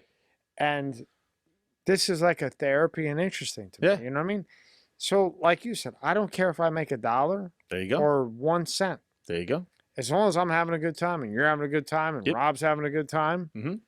what do I care? Right. And Exactly. if it does something, great. But I'm going to keep working. It will do something so long as there's a purpose. So long as there's I forget what the quote is. I'm drawing a blank on it, but it was something like this. It was like, no marketplace is too crowded if you're set out to make a difference in it. And it's like there's a billion people that have a podcast. Why this one? Like, why do people care about this podcast? If there's a reason, if there's a substantive reason why, what this means to you, what it could mean to someone else, if it can bring value to a single person, it could bring value to many people. So it's like the fact that this is a thing that's working right now, podcasting in general, okay, there's market evidence that this could work. If you're having fun and you would do it anyways, That's a good sign. Now you're not going to have any contempt. There's no reason for you to quit. If all those things are true and you find more and more purpose and more substance as to why, and it's creating value for others, how could it not work? It may take the question is like, what is working? If you're meeting people and you're having fun, that's working. So it's like, what's the working? It's already done. It's already done. You're already doing it. It's already happened. It's already happening. It's already making sense. So that's a win. We said, you have to you have to have fun with your work. So Yes. my purpose is, one, to have fun with it. Mhm. That's number one. Yeah. If I'm not having fun and I don't like it, then I'm not going to put my mind to it. Number two is then bringing in like somebody who's an extreme criminal, like off the wall fucking nutcase, Yeah, right? yeah. But then the next day I'll bring in somebody that works on the stock market. Mhm. Then the next day I bring in somebody like you who's funny as hell. Mhm. Just very diverse. So Mhm. somebody that gets into it, there has to be something that somebody can enjoy. Mhm. So if you're driving to, like we're in Palm Beach. Yeah. So if you're driving to Tampa, you can put my podcast on and it will get you through that 3.5 hour drive or 2 hour drive, and it's easy. Yep. So there's something for everybody. And then maybe there's something that somebody tunes into that could change their life. Right. And that's kind of my purpose. Mhm. Because again, we already talked about it, but money's great, but that's not the end all be all. Right. You know? Mhm. All right. So if someone wants to get a hold of you, what's the best way to get a hold of you? At Takenaps on Instagram. I had to cross that fucking At Takenaps on thing. Parler for anybody that uses Parler. Bobby Yeah. Sausalito on YouTube. Bobby Sausalito on Facebook. And bobbysauce.com to support the cause. And that's the spot. Instagram is home base. That's where I spend a lot of my time, at Takenaps on Instagram. But any of those places work. And all this will be in the description. Yep. And you have to promise me you'll come back. Yeah. I'm down. You blew my mind. Cool, man. I know you blew his Appreciate it. mind. He can't even keep his head. I like it. I appreciate mean, it. you're very interesting. You're gonna make it. I'm certain of that. And I like that legend thing. I Yeah. like that. You will be. Yeah, You yeah. will be. Yeah. And you know what? Look at Trump. Yep. He's president. Yep. There's no fucking reason why you couldn't be. That's right. I'll leave the people that have made it to this point with the kind of like a final thought. And I've said this on another podcast, is that I always used to aspire to, like, okay, people to have reverence for me, respect for me beyond my years. What would that look like? And the way that I kind of like was able to explain it to myself is like a statue. There's a statue of me. Imagine if I could just be deserving of respect so much that there's a statue of me somewhere. That would be amazing, right? What would you have to do to get a statue? Well, what I've realized now is that what has even more longevity than a statue is digital content. And it is very likely to say that this podcast and many others and every video that I make will live far beyond me and will live in theory until the end of time. Google's not going to go anywhere. YouTube's not going to go anywhere. Facebook's not going to go anywhere. And all these digital assets will be retained. And imagine if you could watch a podcast with Abraham Lincoln when he was 23 right now. That would be sick. That would be sick. That would be sick, That'd be right? sick, yeah. Insane. Oh, mind-blowing. Same with Trump. You watch those old videos of Trump? Well, here's the thing. Here I am at the start talking some shit. Imagine if I was to get to that level. Imagine where you're going to go in your life, right? This is the statue. The statue is this. These individual pieces of content, this is the legacy. The flow of it over time, the ability to go back and cite it, the legend, the statue is this. This content is the thing that can live forever in perpetuity. And I would almost say that it might be better than a statue, because you can watch, you can see where they are in life, where they are on the journey. You can learn, you can see their facial expressions. I've never seen a video of Abraham Lincoln. I've never seen a video of Thomas Jefferson. So it's like now it's more human. It's in full color. It's in HD. There's multiple angles. Like this is like the pinnacle of statue. Everything that you could ever want. Like this is it right now, right here. So a lot of significance to that. Well, yeah. Yeah, you know what? You're because a statue just stands there, right? Exactly. It looks like Bobby, Right. Right. But this, you got 2.5 hours where you can see how you move, how you talk, what you do. Right. And I agree with you. This shit ain't going away anytime soon. Mm-hmm. Exactly. I mean, and even if it does go away, somebody's gonna buy it, and it would just be an umbrella of an umbrella of an umbrella. Sure. You know what I mean? But the point is that like it could live infinitely. Infinity. Yeah. Yeah. Like I remember one of the things that really, and I know we'll end it, but No, take your time. No, I'm in no rush. I was man. thinking about on Google Maps. Like I started leaving reviews on Google Maps like a couple years ago, and I was just like, I want to throw a 5-star at this restaurant because this was a great experience. And I wrote this description, and then I got an email a couple weeks later. It's like, this has been viewed 10,000 times. And I was like, holy shit! I never would have thought that my Google review be viewed that much. So I started leaving reviews. It's just like, I don't know. I don't know. For some reason, I just thought I'm going to leave some reviews, whatever. I'll get in Google's good graces, right? So I leave these reviews. I started thinking one day, I'm like, imagine if my fucking grandfather left a review on a pizza place or a park 200 years, or 100 years ago, 73 years And you ago. could go back and and look at watch and be like, Gramps writing some shit. I would love to go see that, where he navigated. And that was when I got on this whole tip of like the infinite nature of, because I was like, these reviews are going to be there when I die. Like, you'll go to this park and there will be a review in there that says that I did this on this date. A park is a more infinite than like a restaurant, but you get the idea. The point is like, this could live forever in perpetuity till the end of time. And it's like, that's what these videos are. So Right. It's like, in other words, like your grandfather, your great grandfather, you could see what he did, where he went, right. and it's interesting, right? Because Super. he's not here anymore. Right. Now I have to ask you this: what do you think about extraterrestrial life? You think there's other beings? I think it would be statistically impossible for there to not be. I completely agree with you. But I don't that's see a how whole it's that's possible. a whole other rabbit hole. That's the next podcast, right? Sure. I just want to see what I had to ask you. I think it's statistically impossible to think that there's not, and like what that means, who knows? But I am not overly convinced that this is not a what's the right way to explain it? Not an illusion, but a simulation. It's very possible to think that it might be. You know what? Who knows? I went really deep into this, and I'm not completely. Let me think how to say this the right way as well. But I'm not completely against the possibility that we're like a video game. Yes. You know what I mean? I think it's probably highly probable.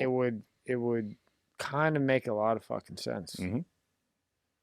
Or dimension, whatever you want to call it, dimension, video game, kind Sure. of same type of thing. Yep. And what are we going to do with this game? Well, what's the person who, maybe not even person, what is the whatever, right, that's controlling it? Well, they're going to evolve, right? I mean, this isn't the end. Yeah. I mean, there's going to be something after us. I think my theory, and again, we'll go too deep into this, but we'll try to end it. We'll end it at this thought. I think that it's very probable that it may be probable that matter is not created or destroyed. We were never born and we never die. I don't disagree with that. I don't. We may have always been here and we may always be here. This may just be the current iteration of this ball of energy, our soul, our spirit, whatever you want to call it. This just happens to be the current manifestation of that soul, that spirit, whatever it is. It's earth, whatever, okay. Who knows? I don't know. I was dead stuck for about 5 years on the simulation, and I read and read and read, and it made every sense in the world to me. But then I try, I always have an open mind. You know what I mean? So. Yeah. That's one thing that I think is very possible. Yep. Dimensions. But whatever it is, there's something else out there. We just probably aren't capable of comprehending what that is for a reason. It may be part of the game. I would agree. The not knowing is part of it. All right, so when people say this, me and Bobby are fucking nuts because if I had to sway in one direction, I would sway in two directions. One direction is, I would sway to two, and I'm not quite sure which one I would go with, right? Is dimensions. I think, like when you have like deja vu and shit. Yeah. I think because like you're right here with me right now, but I think you're also somewhere else. It's possible. But that could also be related to the game. Perhaps. You see how they could connect? But then when you say to somebody, hey, we're kind of like a game, because it's the most easiest way to say it to them. Like, we're a fucking game. They look at you like you're fucking nuts. But really, if they look into it, it really makes some sense. But before nobody watches you or me, we don't know. We don't know what we don't. We don't know what we don't know, and we know that we'll never know it. And that's kind of like the whole fun of it. Is like, we could be right, we could be wrong, we don't know, but that's the point. but there's a reason why we don't know. Right. That's part of it.